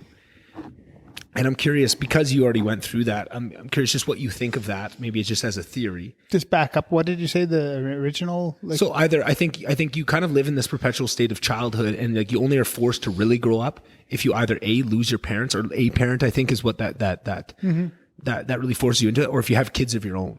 Mm-hmm. Because now you're forced to, like, I feel like there's some sort of connection there that I haven't fully fleshed out and articulated, but something for that, like, because I don't feel like I'm an adult by all the check boxes of tradition, right? But I don't feel like an adult. Yeah. But when I don't even know how to answer that question. Yeah. But when you do lose your parents, and I don't know if you're fortunate enough to be with them when they're going, because I think that is a pretty special, weird time, special time. But I think you can't give a better. It's meaningful. To be with them in their last hours. Yeah. And it's very weird. It is. But that's a special thing. And I think it's just a special time when you do have your own kids, and then it's just game on of parenting. And, things are real. There's if you're more 4, stakes. if you're 20, 24, 34, you're still my little guy, right? Yeah. Although, it's different, but we still have fun when we're always together. Or go golfing or no different than we have good times. Putting you to bed at 4 years old, and hey, you're my best buddy in the world. Yeah, me too. Yeah, and it still is like that. Yeah. And I feel like that. I feel very grateful to have that because.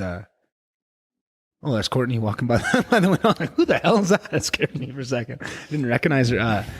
But you hear about people that have rough relationships with their dad, and I feel so sad about it because just of what I got to, like, I think how many guys played video games with their kid, like that, like playing NHL when you never did no video games, right? I know. Let me get a couple goals. I know. I feel bad about that now because you're doing all that to come in. But even when you back it up before that, of like, playing Iron Man and stuff on the old Sega Saturn with me and Courtney and break stuff. That baby out. Oh man, you still got that? Yeah, hey? it's in the. Oh man, that'd be so much fun. Yeah.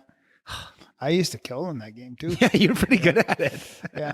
The games get a little more actually complex. Not that one where you shot the Virtual Cop. Virtual Cop. I still remember. I could go far on that one. So Derry and Darb always tell the story of the first time they met. I don't know if it was the first time they met you, or maybe it was when they first moved to Slave when Barry came over. And they said they went downstairs and they said they were coming around that corner where that big TV is that I scratched. They said they saw you doing rolls. And they said they still remember that to this day. Seeing Giant Ingo rolling around. Oh, yeah. Didn't you tell me once? Remember, we used to have those boxing gloves and the pads. And did you say Derry punched you in the face? Like playing with Derry, like when they first, like, hey, you want to, and he's supposed to knock me out at he's whatever he would have been. So Drew is 5, probably when they moved to town. Yeah. So what would Derry have been? 9? What? 4 years? Hey, you want to box? Just he hits me right in the button. I go, oh, holy man! Your knees okay, go new weak. game. Yeah, new game. Look where he ended up, eh? Tough motherfucker. Jesus. Oh, that's funny. Yeah. Oh. And it's funny that what you mentioned earlier, kind of, I think we're talking in the frame of reference of hockey, of, I could just see it in your eyes how happy you were of, having those memories with all, like, my buddies, and they're your buddies too, like, and I wonder, just when talking from like the parenting lens, it was almost like you guys had more kids, right? Like, because you had me and Courtney, but you also had Drew, and you had Lance, and you had Travis, and Clinton, with Jorgen Druniak. Yeah. I said, hey man, I'm proud of you because you're doing good, man. Yeah. Actually, I reconnected with Gillen the other day when I was up in Slave at Dog Island. There, he came and just had a great conversation with him. Yeah, and it's you almost forget about guys like that. It just, you had good relationship with him. You time separates. Gilligan. Gilligan's Isle. Oh man, remember Jorgen was our goalie. He called for smokes in between periods. It was good times. Man, did we have fun on the bus. Do you remember? I don't remember where this was. It was after a game, and there were some guys outside, some older guys. They were probably like young 20s, but they were trying to fight Shane Silvius.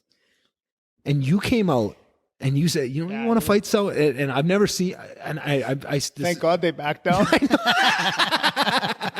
Yeah, I kind of remember a little bit of it. Yeah, because you come and you say, you want to fight someone? Fight me, tough guys, right? You want to fight some 16-year-old kid? And I was just so proud. And I still remember, I was so proud of you sticking up, because that was always, like what I was, that was, like we talked about earlier, that was something I had such value of sticking up for that person. And to see you jump in that moment and be that for them, like, that sticks out in my mind so much of that. And like, I think even Drew too, because I think he was there too, but like, just of seeing you in that moment of, I'm sure you were scared, like hopefully they do back down, because you're please. Exactly, which is funny now. But in that moment, we didn't reckon, because you couldn't see any of that on your face. You seemed serious and you were sticking up for like that moment just sticks out so much for me in the past, just doing the right thing when that comes, because you're not a fighter. One time that reminds me of a story where I was way out of my league and we're at the Esmeralda's nightclub. And we had a rec hockey team, Mr. Zimmer. Yeah. And it was harmless, right? So we're doing a conga line through the bar. And the bouncer, big guy, says something to Zimmer, like, you guys can't do that here. And so I stuck up for Zimmer and I go, nice hair, bud. Because he had, and he goes, score. And I guess this guy had a reputation of going outside and killing the guy, right? Yeah.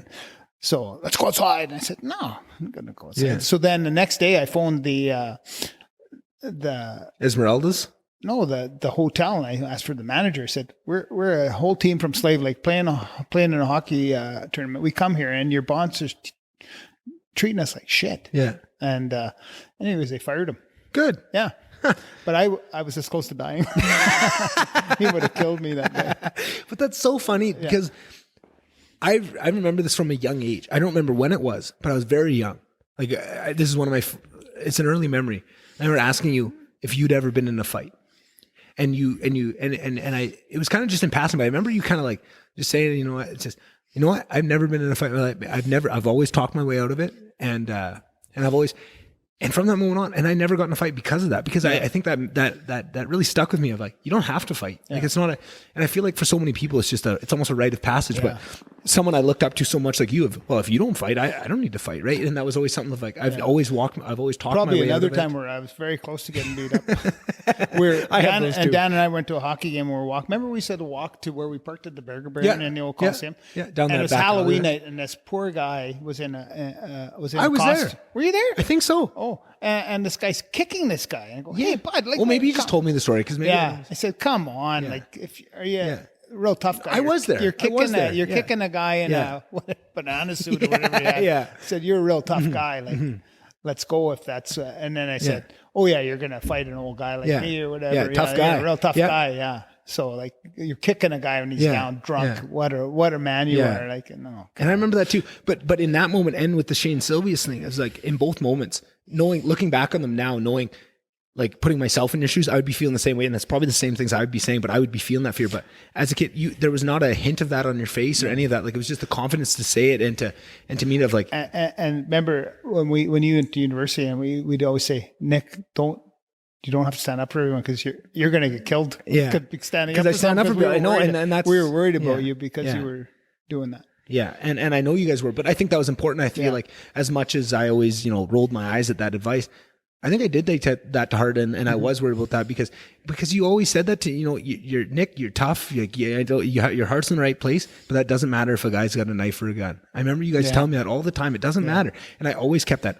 I never got in fight. I got my friends out of fights. I always talked my way out. I always calmed down situations. I always was that guy, right? And I never let it escalate to that position where I'd have to do something, right? Because that was, but I think that all comes back to you saying, I never got in a fight, and giving me the permission to know that that's okay. And you can still be a respectful, you can be a man and you don't have to fight. That doesn't make you a man, right? Like, and I think that's important. I feel like more people need to hear that. And now,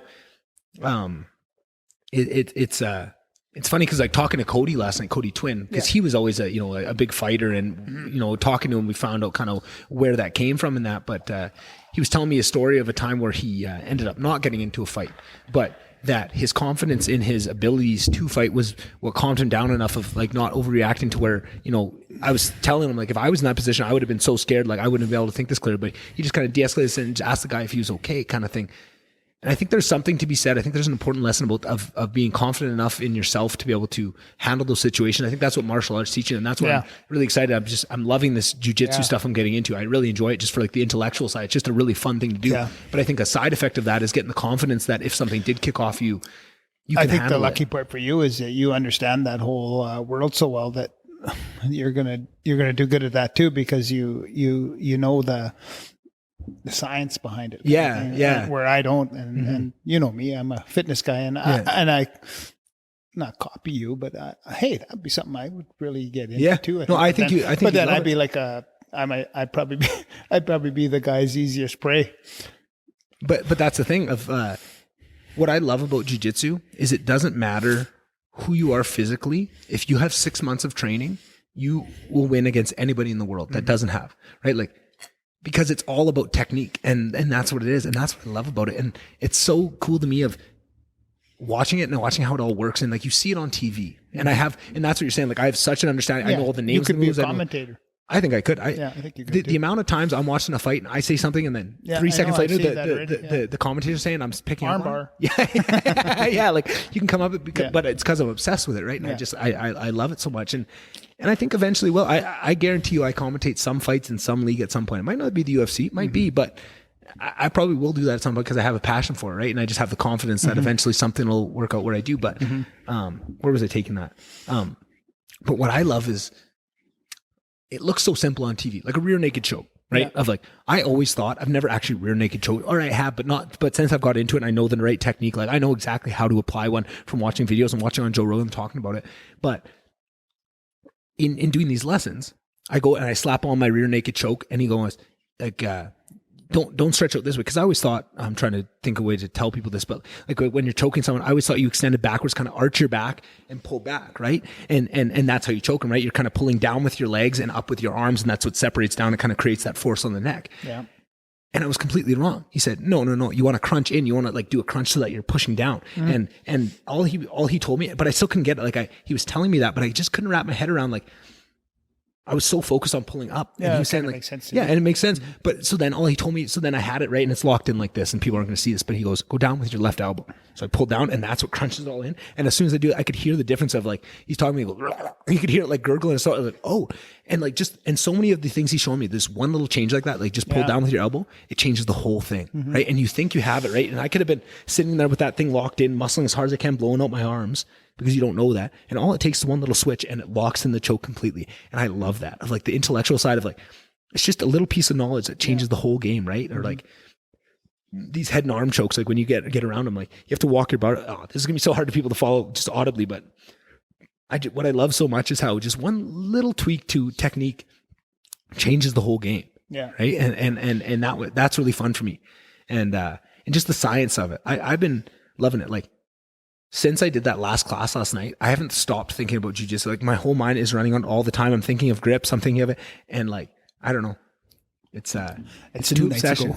2 nights ago, whatever. No, it was because last night it was because last night when I was going to bed, I had my hand up in the air, and Alyssa go, what are you doing? I'm like, oh, sorry. I was thinking about a grip around. I was talking, but like just unconsciously, I was thinking about the grip on the gi of like, of how did you do this one takedown? But it's fun stuff. Yeah, no, it's good. It's fun stuff, but I think you would enjoy it, and I know who else would really enjoy it.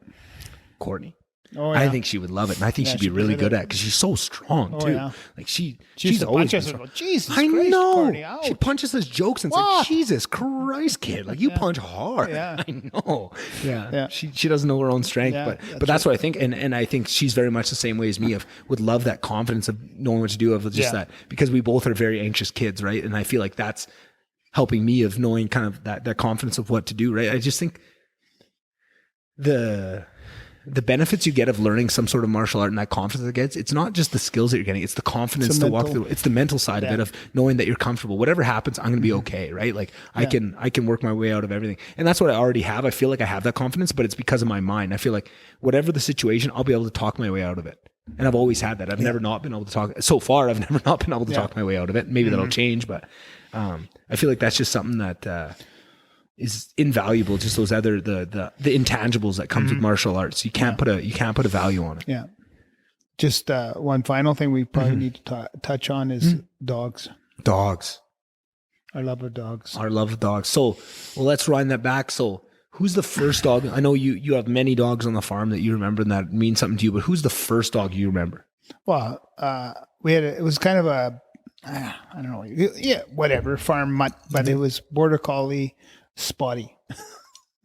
I figured Spotty. Spotty was the most impactful. Spotty was my dog when I was a little guy, and I'd go talk to him underneath the deck because that's where he hung out. Yeah. And we had lots of German Shepherds, a Labrador, more shepherds. So back in that day, where did you get dogs?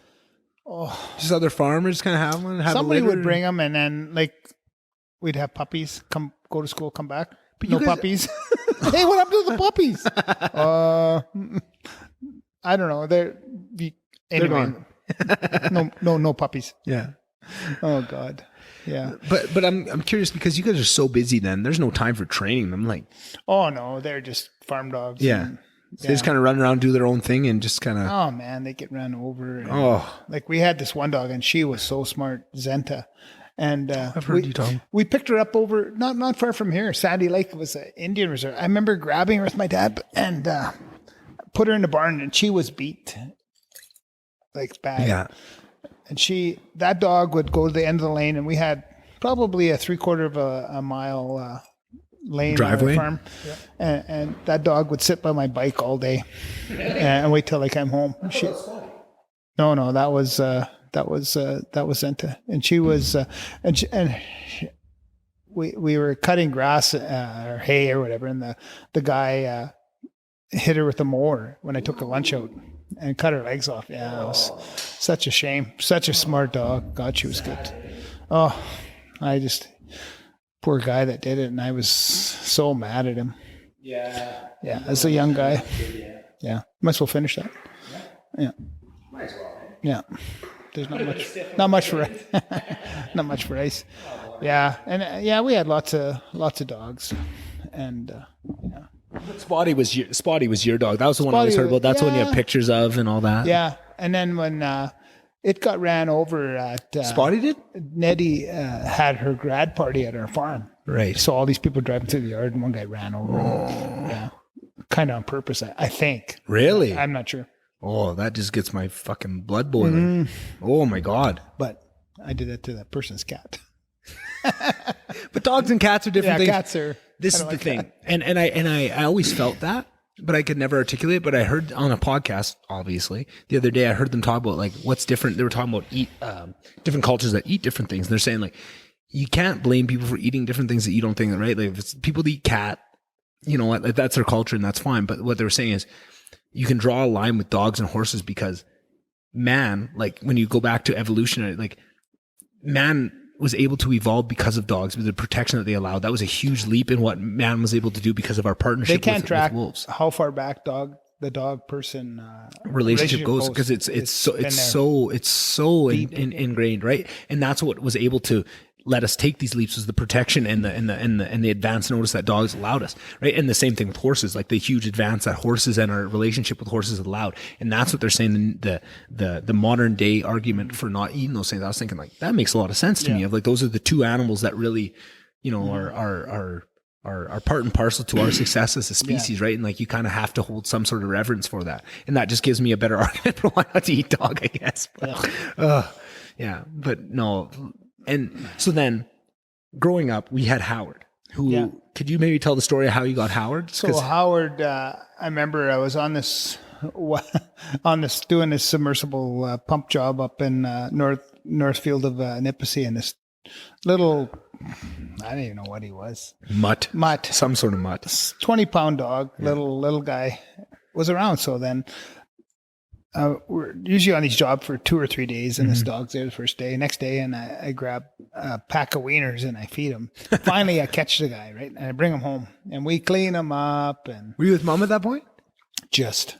Yeah. Howard was we're still in our old house and sleeping in her bed. And as we moved to the new house, we have pictures of him in her bed. And then Courtney comes along and then out of the bed. Yeah, you're going in the garage, But he would not die.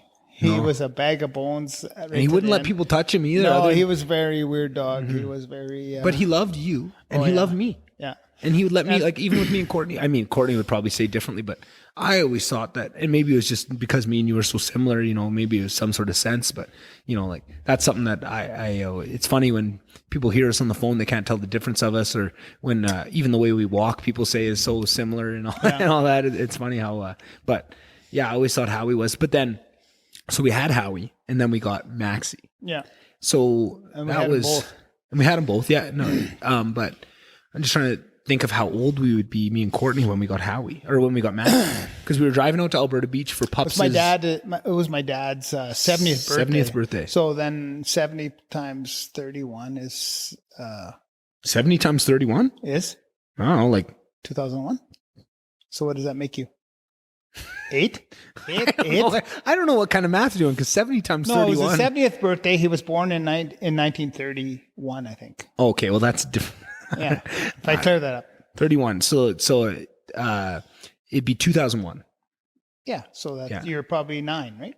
Makes sense. Yeah, yeah. Your math was right, but the way you described it, 70. That's what I do, right? I know. And, yes, it makes sense to me. It makes sense to you, and I can read it. But this is the thing: when we're at work, I can speak your language. I knew exactly what you were trying to say, but the English that you said means something completely different. And this happens at work all the time, where like you'll say something, and I'll have to translate to Amy of like, no, he means this, but like what actually you said, what makes sense to you is completely not what actually is said in English. It's hilarious.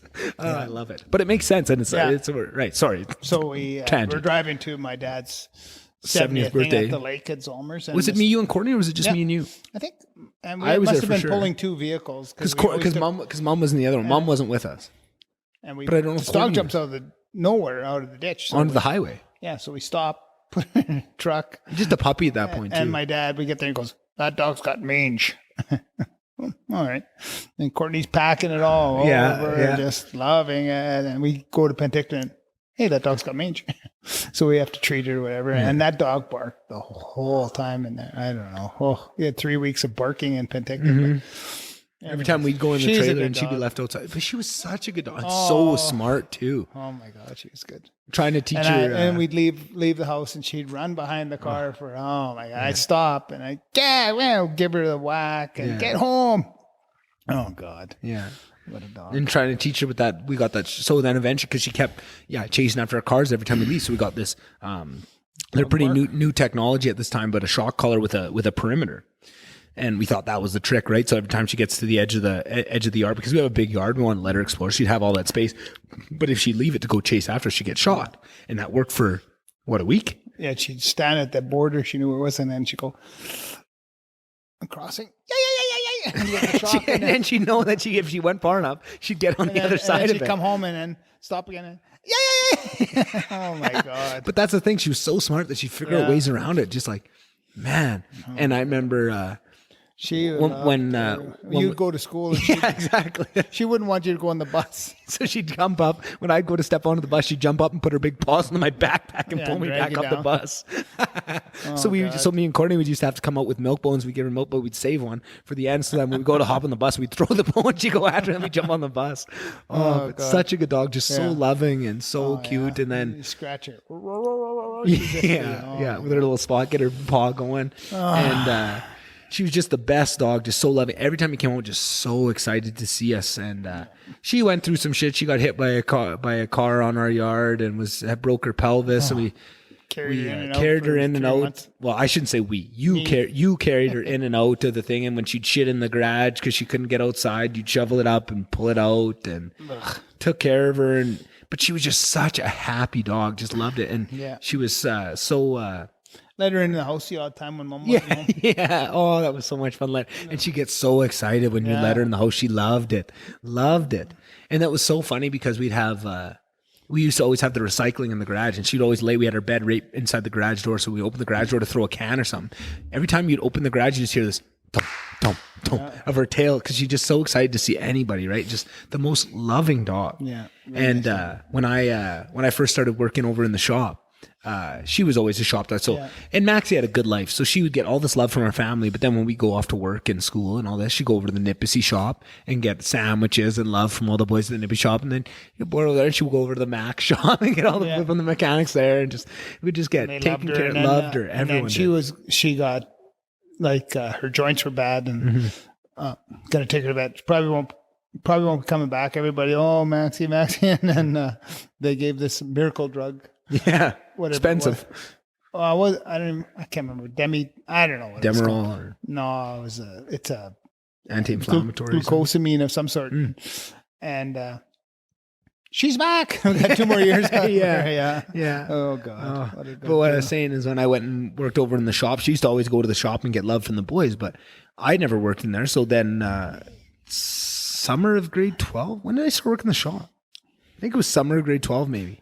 Yeah. Oh no, it was my last semester of grade 12 because I had a spare in the last class, so I'd just go early and I'd go to the shop. That was back when Jim was running, and Max would always go to the shop, but she didn't know I'd be there, and she loved me, right? So then I'd go work under the trucks, and she thought, because anytime anyone laid down, one of the family, she thought it was to give her love, playtime, right? So I'd go roll under the truck on my creeper to work on something, and she'd crawl under the truck and just lick my face incessantly the whole time I was under it, just thinking it's the best thing. Oh, it was so funny. Oh, I love that dog. Yeah. And I'm so glad that, and then the next dog you guys got was Chloe. Yeah. Who we still have is just the light of our lives. Love that little dog, but watching Chloe and Maxie play was just the best. Like they didn't cross over for many years, but the time they did have together, Maxie was just so old and so loving. She just let Chloe jump all over her face, and she was so good with her and just would play with her as much as she could in her old bones. But love those dogs. Yeah, they're good dogs. And now you got your own. Oh man, do I love that dog? Yeah. And she's such a good girl, so well behaved, and we're so lucky. Like. That is not, I mean, we worked hard on training. We went to training and all that, but we got super lucky out of the box. That dog was smart, and that dog knew, right? Like, she's so good and so smart. Like, we're just lucky with what we got. Yeah. She's a beauty. She's pretty. Yeah. Pretty, hey? Yeah. Smart. Pretty smart. Yeah. Just so excited. So excited. Oh my God. Going to see her for that. Did she pee? No. Well, so when I pulled up, she was outside going for a walk. Oh. So I just, I saw them on the side of the road. So I just pulled up and I rolled down my window. And I go, hey. And she just looks, because she hasn't seen me in a week. And that's the longest we've ever been apart, is a week. She just looks up at me and kind of, just that confused look of like, is this real? Are you really, hey. And she just starts going nuts, like just losing her mind. So then Alyssa picks her up and and I had my window. So she just tried to like put her through, and she's going so nuts. So then she just put her in my truck with me. I went and parked, and she just jumping all over me. Oh, I just love that thing so much. Oh, and she was so cuddly this morning and stuff. Oh yeah. No, can't say enough about that dog. She is just perfection. Nice. Perfection. Yeah. Dogs are the best. Dogs are the best. Well, what do you figure? Anything else we missed? No, that's pretty good. 100. Yeah, I think I was proud of your endeavors. Yeah. And what did maybe I can ask you one more? When I first came to you guys and said I'm starting a podcast, what did you guys think? Did you guys have any idea what it was going to be? Like, do you remember what you thought when I first told you guys? So that was on Penticton and the boat, right? No, that was when I was first launching it. I think I had told you guys before that I was starting it. Yeah, well, that's kind of this. That was the real. That's when it became real. Yeah, for sure. Do you remember any thoughts on it? Not really. I know. Did you think I would take it this seriously? Did you think it was kind of a flash in the pan type of thing? I don't know. No, I think I think part of me knew that this is what you want to do, and this is maybe not what you want it to be full time or whatever. But maybe I knew you wanted it to be a side gig, full time type of thing, and but. Yeah, I enjoyed the hell out of it. Yeah, and I know you do, and that's something that makes me very happy, is how much you that you get out of it, and that I feel like that's something that really proves to me that it's having something, because the biggest thing I want it to have is just an effect, right? Mm-hmm. And the fact that it can have an effect on somebody like you that I respect so much just really proves to me that it's working, and that it matters. And it may not be getting to enough people that effect can really be shown, but eventually it'll make its way to a lot of people, and it's going to affect a lot of people. And that, and I think a lot of people don't enjoy the long form of it. It's so long, but I speed everything up now because of you, and I'm at 2, I can handle everything at 2 times the speed, and especially those breaking points. I like to listen to 1 a day. It's kind of what I've got. And it keeps you updated. Me like 4 minutes, and like yesterday I listened to 3 or 4 in a row, it's just a different form of education for me that I really am proud of, that you're taking it to that level. Yeah. So yeah, I'm proud of myself with it too. And that's something, you know, you don't always get. And this is what I got to say is when you told me a long time ago that, hey, you should buy one of those EA teams that are, that you'll be a millionaire. Esports teams. Full of shit. Yeah. Like what? That was back in 2013. I still don't get it. Yeah. Like watching the shit that everybody's watching. But, hey, maybe you're onto something that that's well, that's and I always thought that, and that's something that I was being the baby of the family. And you can probably attest to this because you were saying the baby of the family, but I'm the baby. I was, all the cousins were. I was the youngest, and I always felt like nobody ever listened to me. But I always had this sense of I really have something to say, and it's valuable, right? Mm-hmm. And I think that's part of the reason I want to start a podcast, because that's, it's kind of forcing that issue of, I have something to say. People are going to listen. They're going to get something out of it. But I think that's a part of it. But that's one of those things where, but even when I was saying it to you, I knew you weren't going to take it serious, but I just wanted to, you're almost just saying it to be able to say in the future, like, look at what this is, because I believed in it that much. But that's one of those ones where you look at it now NBA teams are buying into them, and like, the franchise are just like, they're like, not just millions, but they're multi-millions, but like you can see the edge of it. And that's where I'm betting on, of like with this podcast stuff. It's just the very tip of it. It hasn't even gets very deep. And that's for, what's our next one? Not 200. No, that's the other thing I wanted to end this with. I love the idea of having the 100th episode be you, because I watched Lex Friedman do that, and he's one of my idols. I mean, everyone thinks Joe Rogan's the guy, but to me, Lex Friedman he's my guy, right? Like, don't get me wrong, I love Joe Rogan too, but I know, and I love that, but the other thing was, it was tough because I wanted to have you on before episode 100. You're my best friend, right? Like you're that guy. I've wanted to have you on since day one, and I was almost more excited to get to episode 100 because now it means I can have you on whenever, and we could do this weekly. We could do like I would love to talk to you all the time, and it was almost like I just had to get 100 in the books just to get episode 100, this big monumental one. Earn me, earn it, right? and not just earn it, but show myself that I could do 100 episodes, right? Because when you look at when you look at podcasts, everyone always throws these stats out of, there's 2 million podcasts, and everybody's got a podcast. But when you actually look at it, of those 2 million podcasts, how many have posted an episode in the last 3 months? No, I know. It's a flash in the pan. About 200, 300,000, because podcasts aren't easy, and they're a lot of work, and you really got to believe in it. And that's what I say. If everyone thinks it's just this thing, but no, you have to take it, and it takes time, and everyone gives up too early. But I believe in this. And I know you do, and I know that you're going to push it all the way. Yeah, and I'll be right in your backseat. No, and I know, and you're going to be a guest at some point. Maybe that'll be my job. Yeah, exactly. And that's, and with the business consulting thing too. And I just, I feel like I'm just setting the stage now of like, I'm just doing the very beginnings of, but looking ahead in the future where it's going to be, I'm really excited for it. And it does mean a lot to me that you see that too. And that you've always, you've been such a big supporter of it, and that means a ton to me. And I know how everything's shaken out of, chasing this dream of it's taken a lot of other things and thrown out of whack a lot of other things to chase this dream. But it means a lot to me that you believe in me like this. And I think seeing how excited you were to get on the podcast and for episode 100 to be here, that means a lot to me too, to know that you're excited to be a part of this. And I'm excited I was so excited to get you on, but more excited just to get you on so I can get you on more, because, that I think I could talk to you every week, and we could have a great time. And I think people are going to really, not only like selfishly, I enjoy talking to you, but I feel like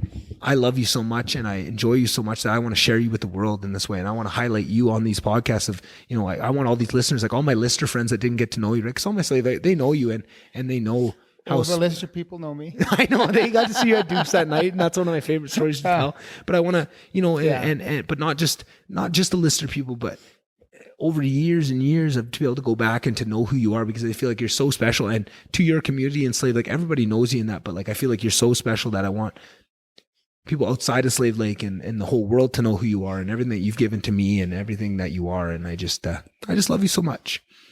And, I'm thankful for everything you've given me. I know, we're big softies. Stop it. I know. I just love you. Me too. Best buds forever and ever. Always. Prick. All right, should we end it there? Sounds good. All right, love you, buddy. You, buddy. Just listen to the last couple seconds of it just to see if I need to cut anything off. And it just brought me back to that emotions without, all the bottles of, or glasses of Grey Goose on top of it. Oh man, all that story I told in the intro about not drinking that often. I guess I drank the night before that incident too. Maybe I am an alcoholic. Who knows? Anyways, I hope you guys enjoyed that episode. I really enjoyed recording it. And it was just a special one. I'm sure you guys will understand that without me having to try and articulate it. But yeah, if you did enjoy it, please do all those things I talk about in every intro and every outro ever of, passing the podcast along in any other way that you can think of, sharing a post or just following us on any social medias that you find us on, all that good stuff. And I hope, like I said in the intro, there's tons of really special things on the way. I'm so excited to get Ingo back on now that we got this episode 100 out of the way. Now he can come on whenever, and hopefully you guys will get to see more and more of him in the future, and maybe even figure something out to, I don't know. I have lots of ideas, and we'll see how it goes, but I'm just excited to be past this point. And that's a big milestone, and I'm not very good at celebrating those types of things. So I'm just trying to take it in and appreciate it for what it is. So yeah, thank you guys for coming along this journey, and I'll see you guys on the next one. Bye.